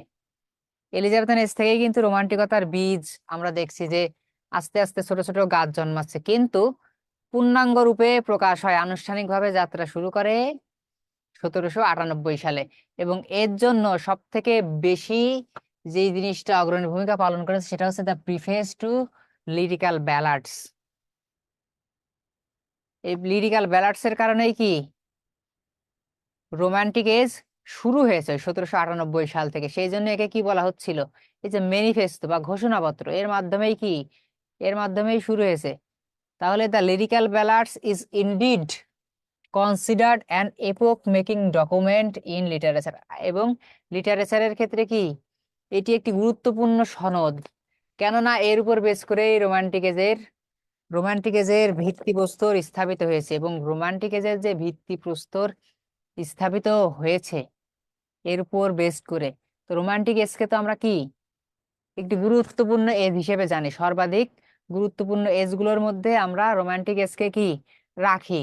তাহলে রোমান্টিক এজ এত গুরুত্বপূর্ণ, তাহলে যে জিনিসটার জন্য রোমান্টিক এজ এত গুরুত্বপূর্ণ সেই জিনিসটারও তো গুরুত্ব নিশ্চয়ই কম নয়, তাই নয় কি? ইট is a great dividing line. Dividing line কেন বলা হচ্ছে? এই লাইনটা যদি এর আগে পড়েছি, কারণ এটা একটা এজের শেষ থেকে আর একটা এজের কি শুরু করে। যেমন এটা কোন এজের শেষ করে? কি বলে, নিও ক্লাসিসিজমের শেষ করে এবং রোমান্টিকতার শুরু করে। It is a great wall standing between the late 18th and early 19th centuries, অর্থাৎ অষ্টাদশ শতাব্দীর শেষ এবং ঊনবিংশ শতাব্দীর কি শুরু, এর মাঝখানে কি একটা গ্রেট ওয়াল হিসেবে, গ্রেট ওয়াল হিসেবে এটা কি কাজ করছে। This was a revolt against neoclassic trend of poetry. এটা কি ছিল? এটা টোটালি নিওক্লাসিক্যাল এজের বিপরীত ছিল, একদম বিপরীত ছিল নিওক্লাসিক্যাল ট্রেন্ডের। কারণ নিওক্লাসিক্যালের যে ট্রেন্ড ছিল আর রোমান্টিক এজের যে ট্রেন্ড ছিল টোটালি কি 360 ডিগ্রি ডিফারেন্ট ছিল, 360 degree different. Here is an elaboration on why Preface to Lyrical Ballads is considered as an epoch-making document. বলছে এখানে ব্যাখ্যা করা হলো, কি ব্যাখ্যা করা হলো, যে কেন preface to lyrical ব্যালাডস K Apco making document হিসেবে আমরা চিন্তা ভাবনা করি বা বিবেচনা করি।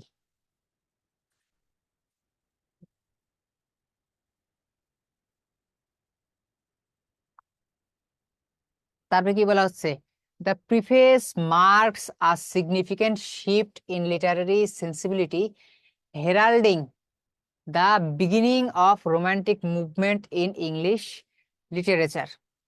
অর্থাৎ এই দ্য প্রিফেস বলতে কিন্তু বোঝানো হচ্ছে the preface to Lyrical Ballad, সহজ কথায় লিরিক্যাল ব্যালাডস। এই লিরিক্যাল ব্যালাডস কি করে, চিহ্নিত করে ইংরেজি সাহিত্যের যে ইংরেজি সাহিত্যের ক্ষেত্রে যে গুরুত্বপূর্ণ একটি পালাবদল বা রদ বদল, ঠিক আছে, সাহিত্যের যে গুরুত্বপূর্ণ একটি পালাবদল সেটাকে চিহ্নিত করে হচ্ছে এই preface to lyrical Ballads, heralding the beginning of romantic movement in English literature, যেটা কি, যেটার মাধ্যমেই ইংরেজি সাহিত্যের যে সূচনা, এই রোমান্টিকতার যে সূচনা, সেই সূচনা হয় কিন্তু এই প্রিফেসের মাধ্যমে। Wordsworth along with his friends S T. Coleridge, অর্থাৎ ওয়াটসওয়ার্থ এবং তার যে literary collaborator S T. Coleridge sought to break away the convention of neoclassical period and embrace a new emphasis on emotion, imagination and the natural world। বলা হচ্ছে যে Wordsworth তার যে সাহিত্য সহযোগী বা তার যে ক্লোজ ফ্রেন্ড, এই ক্লোজ ফ্রেন্ড এস.টি. কোলেরিজের সাথে কি করেছেন, ব্রেক অ্যাওয়ে, এই কোলেরিজের সাথে মিলে যে নিও ক্লাসিক্যাল পোয়েট্রি যে ট্রেন্ড আছে বা যে কি বলে প্রথা আছে, সেই প্রথা থেকে টোটালি বেরিয়ে এসেছেন, বেরিয়ে এসে নতুন একটি লিটারারি ট্রেন্ডকে 360 ডিগ্রি ডিফারেন্ট একটি লিটারারি ট্রেন্ডকে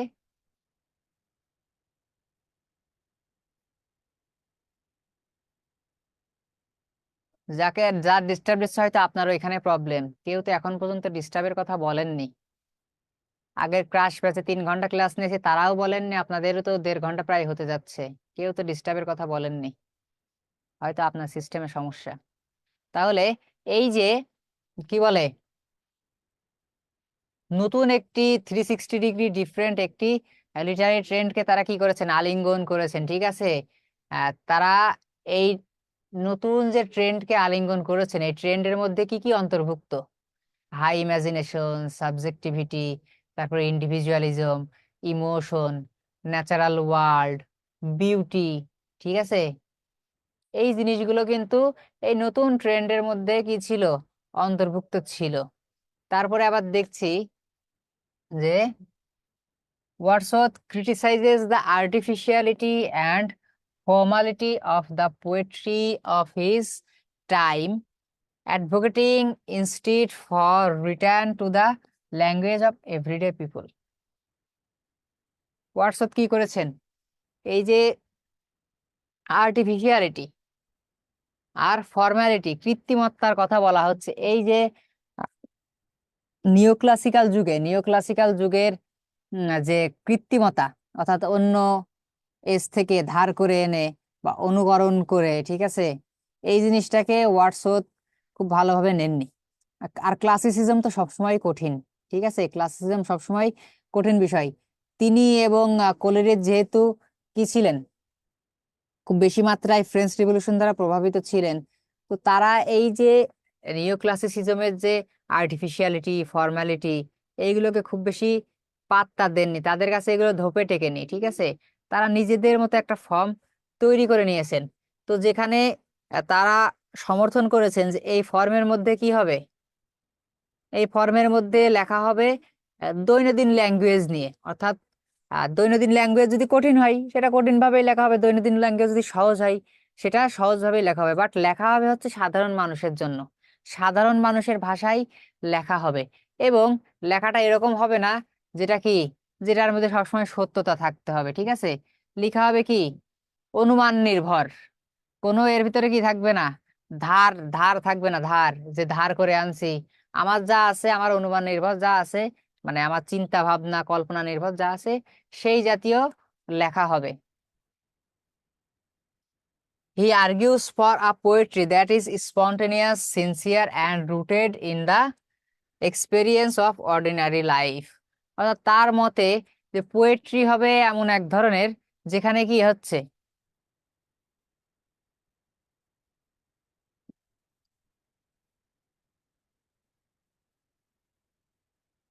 বলা হচ্ছে যে পোয়েট্রি হবে, ওয়াটসনের কাছে পোয়েট্রি এমন ধরনের হতে হবে যেখানে কি থাকবে, যেখানে স্পন্টেনিটি থাকবে, অর্থাৎ স্বতঃস্ফূর্ততা, জোর করে লেখালেখি নেই, ঠিক আছে, হেড দিয়ে কোনো লেখালেখি নেই, লেখা হবে হার্ট দিয়ে, লেখা হবে কি হার্ট দিয়ে, ঠিক আছে। মন তুলা তুলা হবে, এই তুলা তুলা হয়ে, মন যদি তুলা তুলা হয় তাহলেই তো বাতাসে ওড়ে, তাই তো। মন যদি ভারী হয় তাহলে কি বাতাসে ওড়ে? এই তুলা তুলা যখন হবে তখন বাতাসে উড়বে, আর এই ওরাই কি হাই ইমাজিনেশন আসবে, ঠিক আছে। এই হাই ইমাজিনেশনের উপরে কি হবে, লেখা হবে, hand rooted in the experience of ordinary life. এবং এই যে সাধারণ মানুষ, কমন পিপুল, এবং কমন পিপুলের উপর কি হবে, লেখা হবে কিসের উপর বেস করে, rooted in the experience of ordinary people.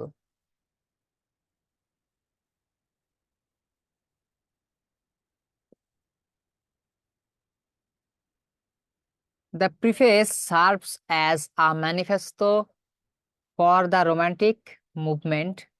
It not only outlines Wordsworth's own poetics but also establishes the foundation of the broader Romantic theory,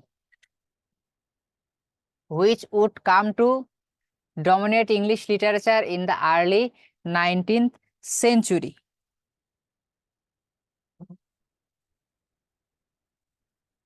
এই যে বলা হচ্ছে যে এই যে প্রিফেসটাকে আমরা রোমান্টিক মুভমেন্টের ম্যানিফেস্টো বলছি বা ইশতেহার বলছি বা ঘোষণাপত্র বলছি, যার মাধ্যমে এই রোমান্টিক মুভমেন্ট শুরু হয়েছে বা রোমান্টিক এরা শুরু হয়েছে।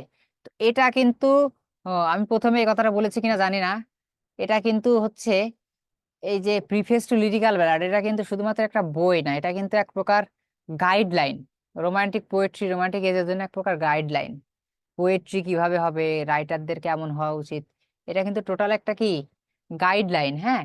তো বলতেছে it not only outlines Wordsworth own poetics, এটা শুধুমাত্র কি করে না, ওয়ার্ডসওয়ার্থের যে পোয়েটিক ডিকশন বা ওয়ার্ডসওয়ার্থের যে লেখনির ধরনী, এটার দিক নির্দেশনা বা এটার রূপরেখাই শুধু অঙ্কন করে না, বাট অলসো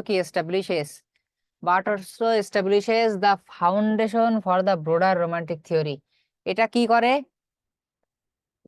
এটাই যে ওয়াটসঅ্যাপের যে নিজস্ব পোয়েটিক্স আছে সেটার বাইরেও কি করে, যে রোমান্টিক থিওরি আছে, ঠিক আছে, রোমান্টিক পোয়েটদের, অন্যান্য রোমান্টিক পোয়েটদের জন্য যে থিওরি আছে সেই থিওরির একটা কি ফাউন্ডেশন বা বেসমেন্ট হিসেবে কাজ করে, বা একটা গ্রাউন্ড লেভেল হিসেবে কাজ করছে, যার উপর দাঁড়িয়ে কি রোমান্টিক পোয়েট্রি লিখিত।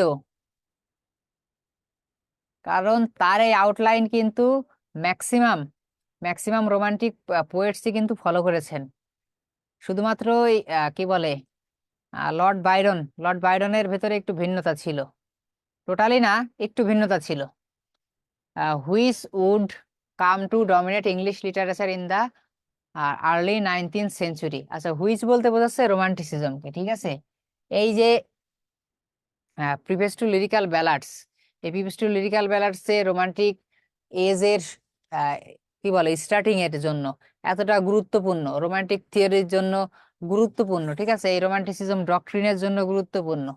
তো গুরুত্বপূর্ণ কেন বলা হচ্ছে, এই যে রোমান্টিসিজম কি করে আর্লি 19th সেঞ্চুরিতে, অর্থাৎ সাহিত্যের ডমিনেশনই কিন্তু ছিল কার কাছে, আধিপত্য বিস্তারই করেছে হচ্ছে রোমান্টিক রাইটাররা এবং রোমান্টিক লিখনী দিয়ে।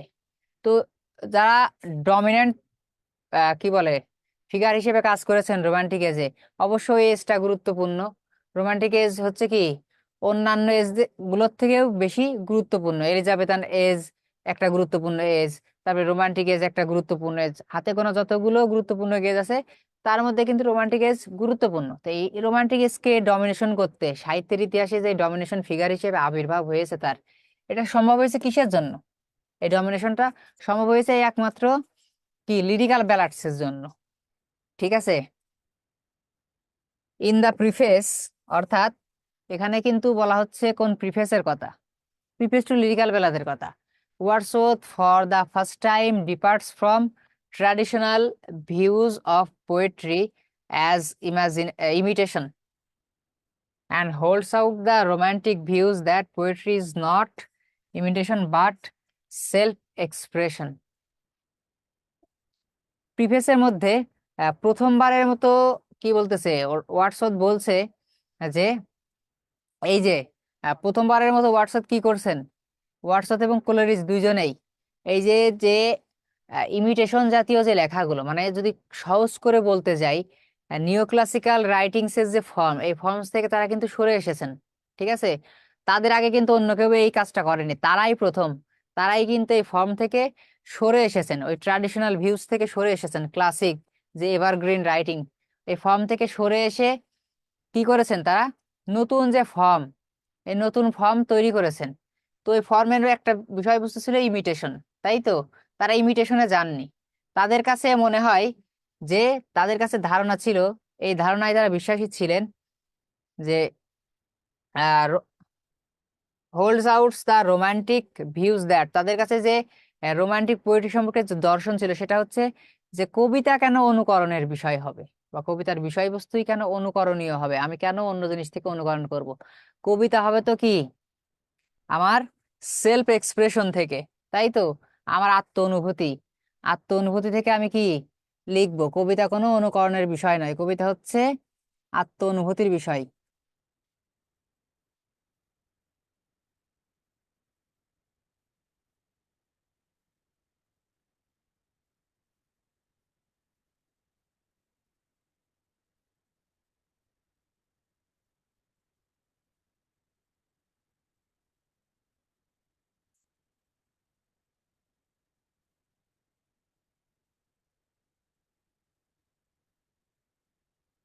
আচ্ছা, তারপরে কি আছে দেখি। Wordsworth emphasizes the role of imagination in the process of poetic creation, অর্থাৎ এই যে ইমাজিনেশন, যেটা রোমান্টিক রাইটারদের একটা গুরুত্বপূর্ণ বৈশিষ্ট্য ছিল, বা রোমান্টিসিজমের একটা গুরুত্বপূর্ণ বৈশিষ্ট্য ছিল, এই ইমাজিনেশনকে, ঠিক আছে, খুব বেশি গুরুত্ব প্রদান করা হয়েছে ওয়ার্ডসওয়ার্থের মাধ্যমে। কি হিসেবে, এই যে পোয়েটিক ক্রিয়েশন হিসেবে, the process of poetic creation, অর্থাৎ কবিতা সৃষ্টির যে প্রসেস, বা একটা কবিতা কম্পোজিং এর যে প্রসেস, সেই প্রসেসের সবথেকে গুরুত্বপূর্ণ উপাদান হিসেবে গুরুত্ব আরোপ করা হয়েছে ইমাজিনেশনের প্রতি। হি এক্সাল্টস ইমাজিনেশন ওভার রিজন, অর্থাৎ রিজন জাতীয় লেখা কারা লিখতো, রেশনালিস্টিক বা রিজন দিয়ে লিখতেন হচ্ছে আপনার নিও ক্লাসিক্যাল এজের রাইটাররা। কিন্তু রোমান্টিক এজের রাইটাররা কি ইমাজিনেশন নির্ভর লিখতেন। তো বলা হচ্ছে হি এক্সাল্টস ইমাজিনেশন ওভার রিজন, অর্থাৎ এই যে ওয়ার্ডসওয়ার্থ, এই ভদ্রলোক কি করেছেন, এই ভদ্রলোক ইমাজিনেশনকে রিজনের থেকেও উপরে রেখেছেন, তিনি ইমাজিনেশনকে কি রিজনের থেকেও বেশি মহিমান্বিত করেছেন। To him theme taken from common life can be made interesting, অর্থাৎ তার মতে এই যে কমন লাইফ, অর্থাৎ অর্ডিনারি লাইফ থেকে, অর্ডিনারি লাইফ থেকে যে থিমটা গ্রহণ করা হয়, এটাকে কি ইন্টারেস্টিং ভাবে প্রেজেন্ট করা যেতে পারে, এটাকে ইন্টারেস্টিং করে তৈরি করা যেতে পারে। এবং তার মতে it is imagination which transform the common look uncommon. এবং তিনি এটাও বলছেন যে ইমাজিনেশন কি করে, যে কমন যে লুক আছে, অর্থাৎ সাধারণ যে জিনিস আছে, সেই সাধারণ জিনিসকে কি অনন্য সাধারণ করে তোলে।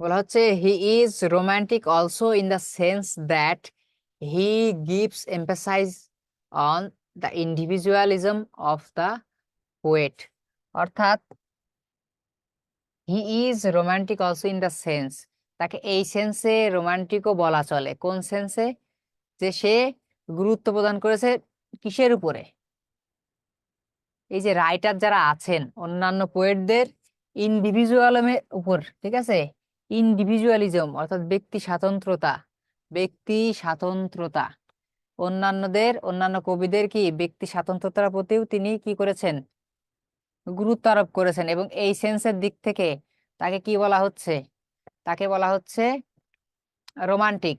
একটা মজার বিষয় হচ্ছে যে এই যে ইন্ডিভিজুয়ালিজম আর তারপরে লিবারাল, ফ্রিডম, ঠিক আছে, ফ্রি, এই টার্মগুলো অনেকটা একই রকম, ঠিক আছে, এই টার্মগুলো অনেকটা সমজাতীয়।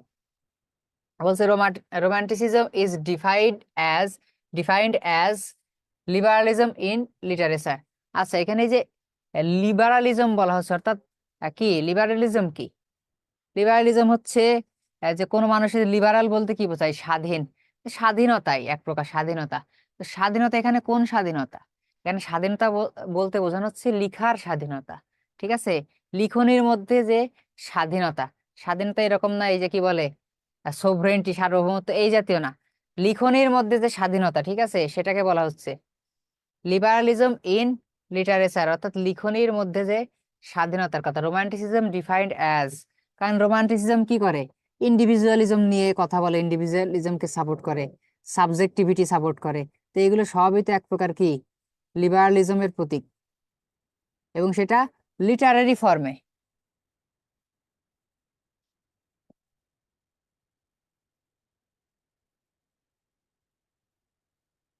যেটা ভালো হয়, যদি মনে করেন যে পয়েন্টস করে দিতে পারবেন, এটা পয়েন্টস করে দিবেন, সমস্যা নেই।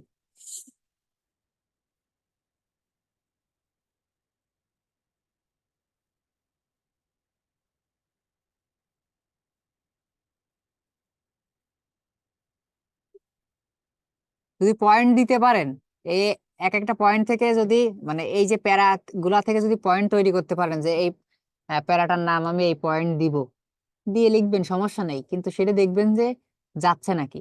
এই যে নামটা আপনি নাম প্রদান করতেছেন, একটা পয়েন্ট দিবেন, এই পয়েন্টটা কি এই আলোচনার আন্ডারে যায়, যদি যায় তাহলে দিবেন।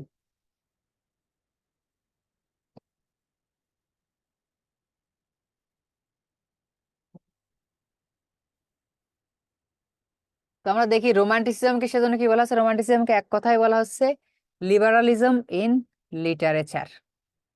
And Wordsworth gives his opinion in favor of this very liberalism.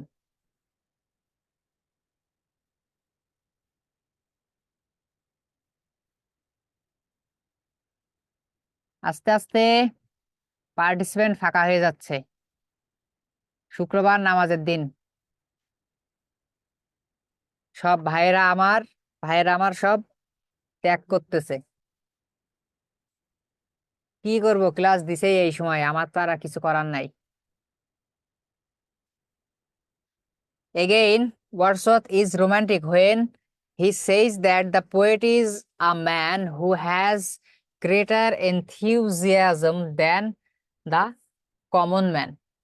অর্থাৎ আহ, বলা হচ্ছে যে এই যে পোয়েটদের কথা, এই পোয়েটরা কি সাধারণ মানুষ থেকে খুব বেশি, সাধারণ মানুষ থেকে খুব বেশি কি এনথিউজিয়াস্টিক, সাধারণ মানুষ থেকে খুব বেশি কি এনথিউজিয়াস্টিক, মানে উদ্যমী, ঠিক আছে, সাধারণ মানুষ থেকে খুব বেশি উদ্যমী। কেন? কারণ পোয়েটরা যে জিনিস লিখতে পারে, যেটা বলতে পারে, সাধারণ মানুষের ভেতরে কি সেই ক্ষমতা আছে?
পাচ্ছেন কি না?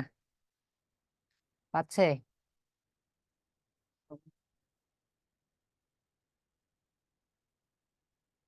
দেখতে পাচ্ছেন? অনেকে লিখছেন যে আটকে গেছে। হ্যাঁ, একটু নেট প্রবলেম হয়েছিল, ঠিক আছে, নেটের একটু ঝামেলা হয়েছিল। আচ্ছা, তাহলে কোথায় ছিলাম? আচ্ছা, ওয়াটসৎ কি বলছেন? ওয়াটসৎ বলছেন যে যারা কিনা পোয়েট, ঠিক আছে, তারা সাধারণ মানুষের থেকে একটু বেশি এনথিউজিয়াস্টিক। এবং এই এনথিউজিয়াস্টিক বলতে কি বোঝায়? আমরা বুঝি যে এনথিউজিয়াস্টিক হচ্ছে যারা একটু উদ্যমী, energetic. This enthusiasm is the poetic frenzy which figures so much in romantic critical theories. আচ্ছা, এই যে বলা হচ্ছে দিস এনথিউজিয়াজম, অর্থাৎ এই এনথিউজিয়াজম, তাহলে এই এনথিউজিয়াজম কোন এনথিউজিয়াজম? ওয়াটসৎ সাহেব যে এনথিউজিয়াজমের কথা বলেছেন, যে এনথিউজিয়াজমের ক্ষেত্রে আমরা কি বুঝি? আমরা বারবার বলছি যে এনার্জির কথা বলছি, এনার্জেটিক, ঠিক আছে, এনার্জেটিক। বাট এইখানে কিন্তু সেই এনথিউজিয়াজম ইউজ করা হয়নি, ঠিক আছে। এই এনথিউজিয়াজম হচ্ছে ইজ দ্য পোয়েটিক ফ্রেঞ্জি, অর্থাৎ পোয়েটিক ফ্রেঞ্জি, ফ্রেঞ্জি অর্থ হচ্ছে উন্মাদনা, উন্মাদনা বা উত্তেজনা। তাহলে এই এনথিউজিয়াজমকে কি বলা হচ্ছে? Poetic frenzy. অর্থাৎ যে কবিতার যে উন্মাদনা, ঠিক আছে, বা সাহিত্যের যে উন্মাদনা, সেটার কথা বলা হচ্ছে। সাধারণ মানুষের তো সাহিত্যের ক্ষেত্রে কি, সাধারণ মানুষ থেকে সাহিত্যে কি যারা রাইটার তারাই তো এগিয়ে থাকবে, তাই তো? সাধারণ মানুষ কি তাদের লিখনি ধরে, পেন ধরে? সাধারণ মানুষ তো কি সমাজের নানান দিক থেকে নানান অত্যাচার, সাপ্রেশন, অপ্রেশন, নেগেটিভ দিক কি তুলে ধরতে পারে? ধরে না কিন্তু, ঠিক আছে। এই দিক থেকে পোয়েট বলছে যে সাধারণ মানুষ থেকে পোয়েটরা কি বেশি এনথুজিয়াস্টিক, কারণ তাদের মধ্যে যে এনথুজিয়াজম আছে সেটা কি পোয়েটিক ফ্রেঞ্জি, অর্থাৎ এই যে সাহিত্যের উন্মাদনা, which figure so much in romantic critical theory, যেটা কি খুব বেশি পরিমাণে রোমান্টিক ক্রিটিক্যাল থিওরি গঠনে কি করেছে, ভূমিকা রেখেছে।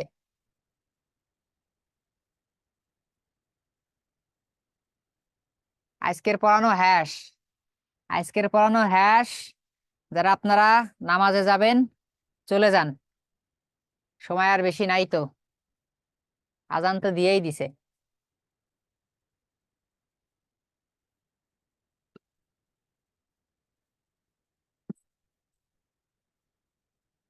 মানিক বন্দ্যোপাধ্যায়,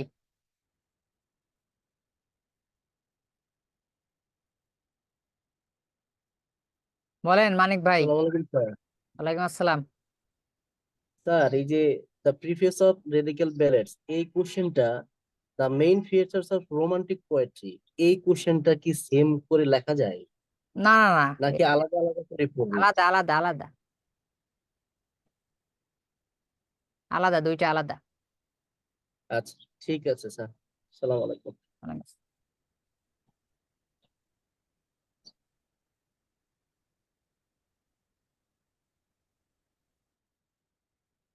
স্কুলের ব্যাচে লিটারারি টার্মস এর ক্লাস কি আপনি নিবেন?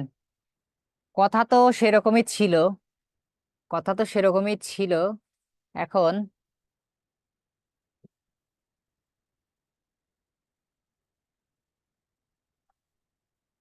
এখন আপনার ল্যাপটপে দেখতে পাচ্ছেন না, শুনতে পাচ্ছেন না ভাই? আপনার তো ডিভাইসেরও তো নাম দেননি, কি নামে ডাকবো, ভাই না বোন বলবো? আমি তো বুঝতে পারছি না, ঠিক আছে। টেকনিশিয়ান দরকার, অনেক সময় কি কি বলে, জুম থেকে বের হয়ে যায় আবার ঢুকলে ঠিক হয়ে যায়, ঠিক আছে। হ্যাঁ, জুম থেকে বের হয়ে যান, বের হয়ে যায় আবার ইন করেন, জুমা উঠে আবার ইন করেন। আর কি কেউ কিছু বলবেন? এই মানিক ভাইকে আর কিছু বলবেন? এখন হাত তুলে আছেন।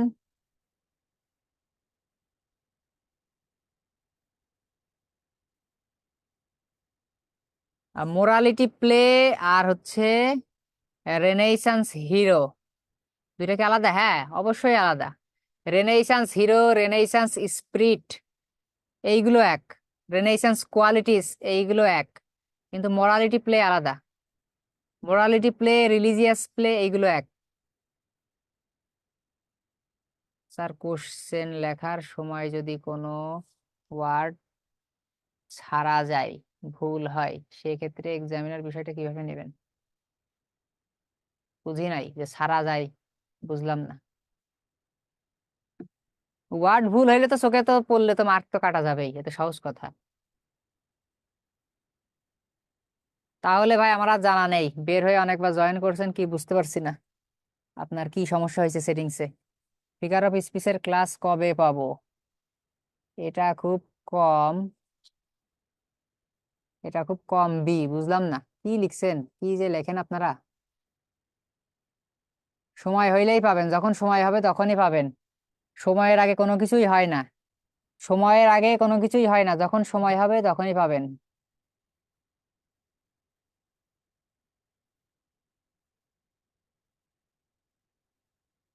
কোটেশনের ভুলের কথা, কোটেশনের ভুলের কথা, যদি নামি দামি কোটেশন হয় তাইলে দেখা যাচ্ছে যে বিপদে পড়েছেন, হ্যাঁ। আর যদি দেখা যাচ্ছে এমন কোটেশন স্যারের জানার সম্ভাবনা খুব কম, তবে এই ধারণা করার আপনাদের সুযোগ নেই, ঠিক আছে? কারণ স্যার কি জানে না জানে সেটা তো আর আপনি জানেন না, এই জন্য বলছি। কোটেশন যদি না পারেন দিবেন না, নাম্বার কম যাবে, কিন্তু যদি দিতে হয় পূর্ণাঙ্গ জেনে দিবেন।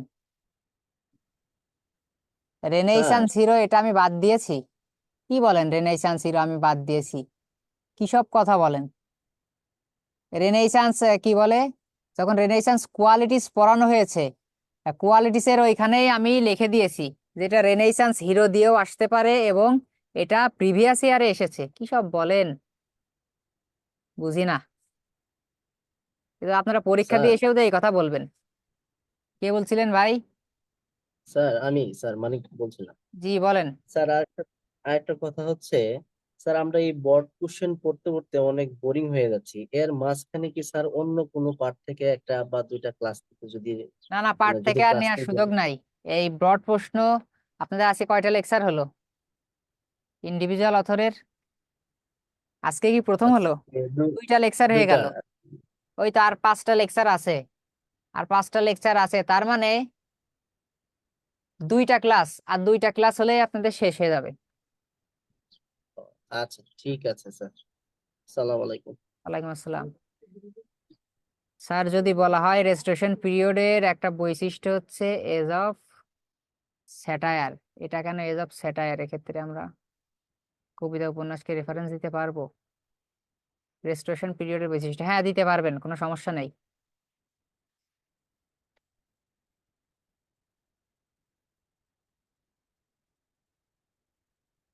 যেখান থেকে ইচ্ছা পড়তে পারেন, আমি এই নোটস গুলো দিচ্ছি বলে তো এখান থেকেই পড়তে হবে এরকম কোনো বিষয় নাই।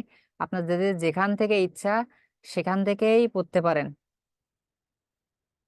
বেশি কোটেশন দিলে মার্কে কি প্রভাব পড়ে? বেশি দেওয়ার দরকার নাই, যেটা প্রাসঙ্গিক, যেটার সাথে কোটেশন যায়। অনেক সময় আমরা জোর করে কোটেশন ঢুকাই, বর্ণনা কম থাকে কোটেশনই বেশি থাকে খাতায়, এগুলোও ভালো না রে ভাই। যার রূপ আছে তার হালকা মেকআপ করলে ভালো লাগে, যার রূপ নাই তারে একদম খুব বেশি ঘষাইলেও ভালো লাগে না, আবার যে সুন্দরী তারেও বেশি ঘষাইলে কি ভালো লাগে না, ঠিক আছে? সো ডিসকাশন থাকতে হবে, যার সাথে কোটেশন যায় সেরকম দুই একটা কোটেশন ইউজ করা যেতে পারে।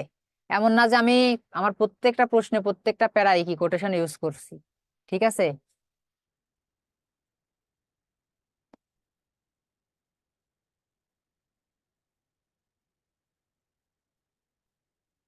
আচ্ছা, তার মানে বুঝতে পারছি যে আপনাদের আর খুব বেশি প্রশ্ন নেই এখন।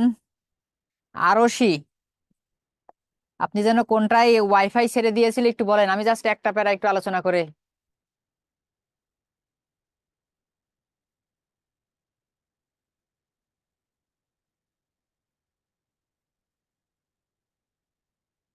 আরশি, আপনার কোন পড়ায় সমস্যা ছিল একটু দ্রুত বলেন।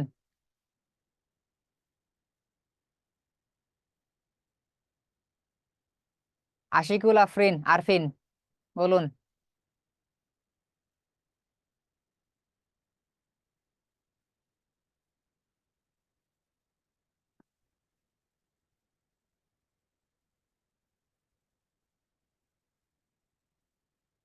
আশিকুল আরফিন ভাই শুনতে পাচ্ছেন?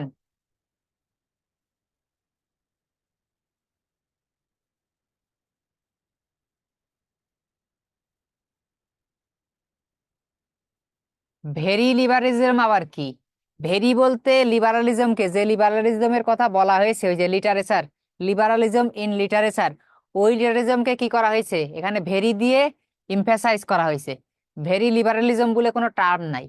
ভেরিটাকে এখানে ইউজ করা হয়েছে কি ওই লিবারালিজম শব্দটাকে ইমফাসাইজ করার জন্য। বোঝা গেছে?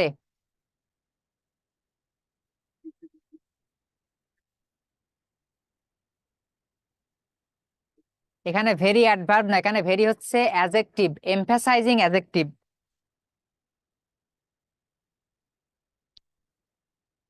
যেমন কি বলি, I saw in my own আইজ।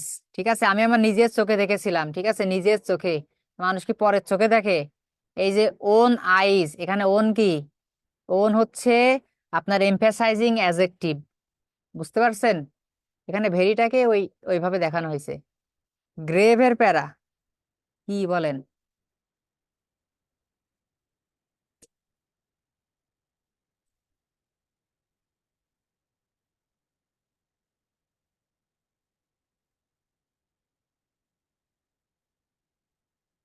এইটা দ্বিতীয় প্রশ্নের কনক্লুশনের আগের প্যারাটা এইটাই। দ্বিতীয় প্রশ্নের কনক্লুশনের আগের প্যারা তো এইটাই।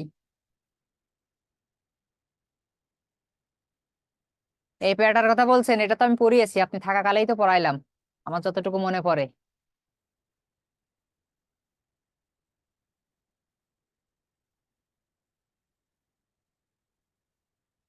আরে ভাই, তা কোনটা বলতেছেন বলবেন তো?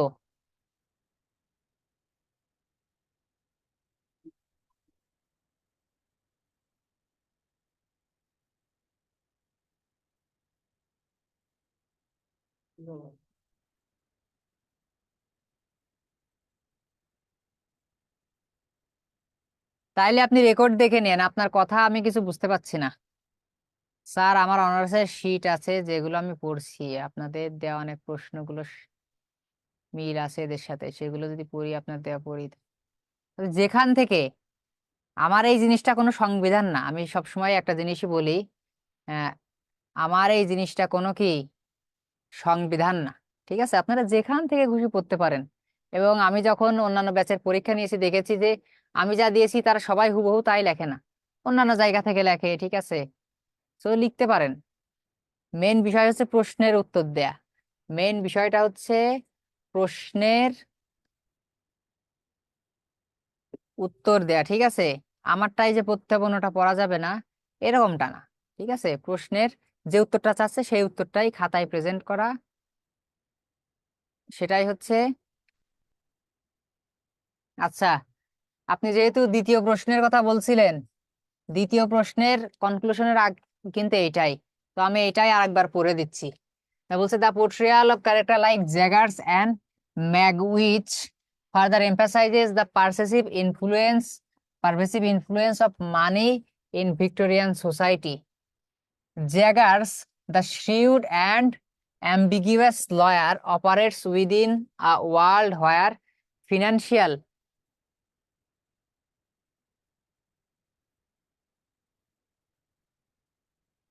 ambiguous lawyers operates within a world where financial transaction indicates human interaction and outcomes. আমরা সবাই জানি যে ভিক্টোরিয়ান সোসাইটিতে টাকা পয়সা, অর্থাৎ অর্থের কুপ্রভাব কেমন ছিল, টাকা পয়সার প্রতি মানুষের লোভ কেমন ছিল। দুইটা ক্যারেক্টার এখানে দেখানো হয়েছে, জ্যাগার এবং ম্যাগুইস। তো এই জ্যাগার এবং ম্যাগুইস যে ক্যারেক্টার, এটা এদের কিন্তু নেগেটিভ ভাবে কি দেখানো হয়েছে, এদের যে করাপ্টিভ ইনফ্লুয়েন্স অফ মানি ভিক্টোরিয়ান সোসাইটিতে, এই দুইজনের মাধ্যমে কিন্তু সেই কারাপ্টিং ইনফ্লুয়েন্স দেখানো হয়েছে। এবং জ্যাগার্স ক্যারেক্টার কি একজন ধূর্ত, ধূর্ত এবং সন্দেহজনক একজন ক্যারেক্টার, এবং তিনি লয়ার কিন্তু। ঠিক আছে, তো আমরা জানি যে আহ তৎকালীন সময়ে কিন্তু বিচার ব্যবস্থা খুবই খারাপ ছিল। ঠিক আছে, বিচার ব্যবস্থা খুবই খারাপ ছিল, টাকার বিনিময়ে সবকিছু সম্ভব হতো। তো জ্যাগার সম্পর্কে কি বলা হচ্ছে? Jaggers operate within a world where financial transaction indicate human interaction and outcomes. অর্থাৎ জ্যাগার এমন একটা দুনিয়ায় বাস করে। এখন দুনিয়ায় বাস করার কথা বলতে বোঝানো হচ্ছে তার এই যে কোর্ট কাচারির যে দুনিয়া, ঠিক আছে, আদালতের যে দুনিয়ার কথা বলা হচ্ছে। এখনই আপনি একটু দেখেন যে আদালতে গেলে কি পরিমাণ টাকার শ্রাদ্ধ হয়। এই যে লয়ার যারা থাকে তারা কি করে, পারলে সবাইকে গলা কাটে। তো ভিক্টোরিয়ান সোসাইটিতে অবস্থা তো আরো বেশি খারাপ ছিল।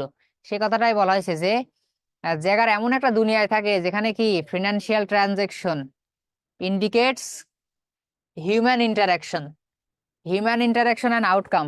অর্থাৎ জ্যাগার্সের যে দুনিয়া, অর্থাৎ এই যে কোর্ট কাছারি, যেখানে কি টাকা পয়সার যে লেনদেন, এই লেনদেন ছাড়া আর কোনো কাম নাই। মানুষের ইন্টারাকশন, হিউম্যান ইন্টারাকশনের যে প্রধান মিনস বা উপায়, সেই উপায় হিসেবে কি এখানে টাকা চলে শুধু। কারণ টাকার মাধ্যমে কি করা হয়, একজন দোষী ফাঁসির আসামিকে মুক্তি দেয়া হয়, একজন নির্দোষকে কি জেলে দেয়া হয়, তার শাস্তি বাড়ানো হয়। সবকিছুই কিন্তু দেখানো হয়েছে। তবে ম্যাগউইচ ক্যারেক্টারের কথা বলা হচ্ছে, দো ইনিশিয়ালি ডেপিক্টেড অ্যাজ কনভিক্ট, যদিও তাকে কি দোষী হিসেবে দেখানো হয়, কিন্তু ultimately ইমার্জেস as a symbol of redemption. কিন্তু তাকে কি আলটিমেটলি প্রমাণিত হয় যে সে কি রিডেমশন বা প্রায়শ্চিত্তের একটি প্রতীক। কারণ এই ক্যারেক্টারকে যতটা খারাপ হিসেবে দেখানো হয় সে কিন্তু ততটা খারাপ না। একে কি মানে এই যে ক্যারেক্টার, সে ধোয়া তুলসীর পাতা না, ঠিক আছে, সে কিন্তু দোষী। বাট বিষয়টা হচ্ছে যে তাকে তার দোষের থেকেও বেশি শাস্তি ভোগ করতে হয়। এবং পরবর্তীতে আমরা দেখি যে সে কি তাকে প্রায়শ্চিত্তের একটি প্রতীক হিসেবে দেখানো হচ্ছে।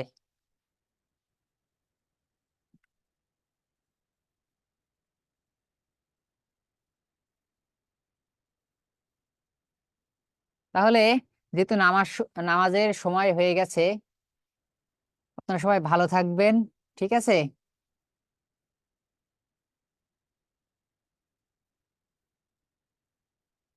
স্যার কিভাবে পড়লে আপনার দেওয়া শীট গুলো পড়ে ভালো অ্যান্সার? কিভাবে পড়বেন আবার? মুখস্থ করবেন। আর মুখস্থ করার থেকে বড় বিষয় হচ্ছে বোঝা। সেই বোঝার জন্যই তো আমি এত বক বক করে থিম গুলো বলে দিই, ঠিক আছে। তাহলে আগে বুঝবেন, পরে যে শীট গুলো পাচ্ছেন এগুলো মুখস্থ করবেন ইনশাল্লাহ। তারপরে স্টেপ হচ্ছে বারবার লিখবেন।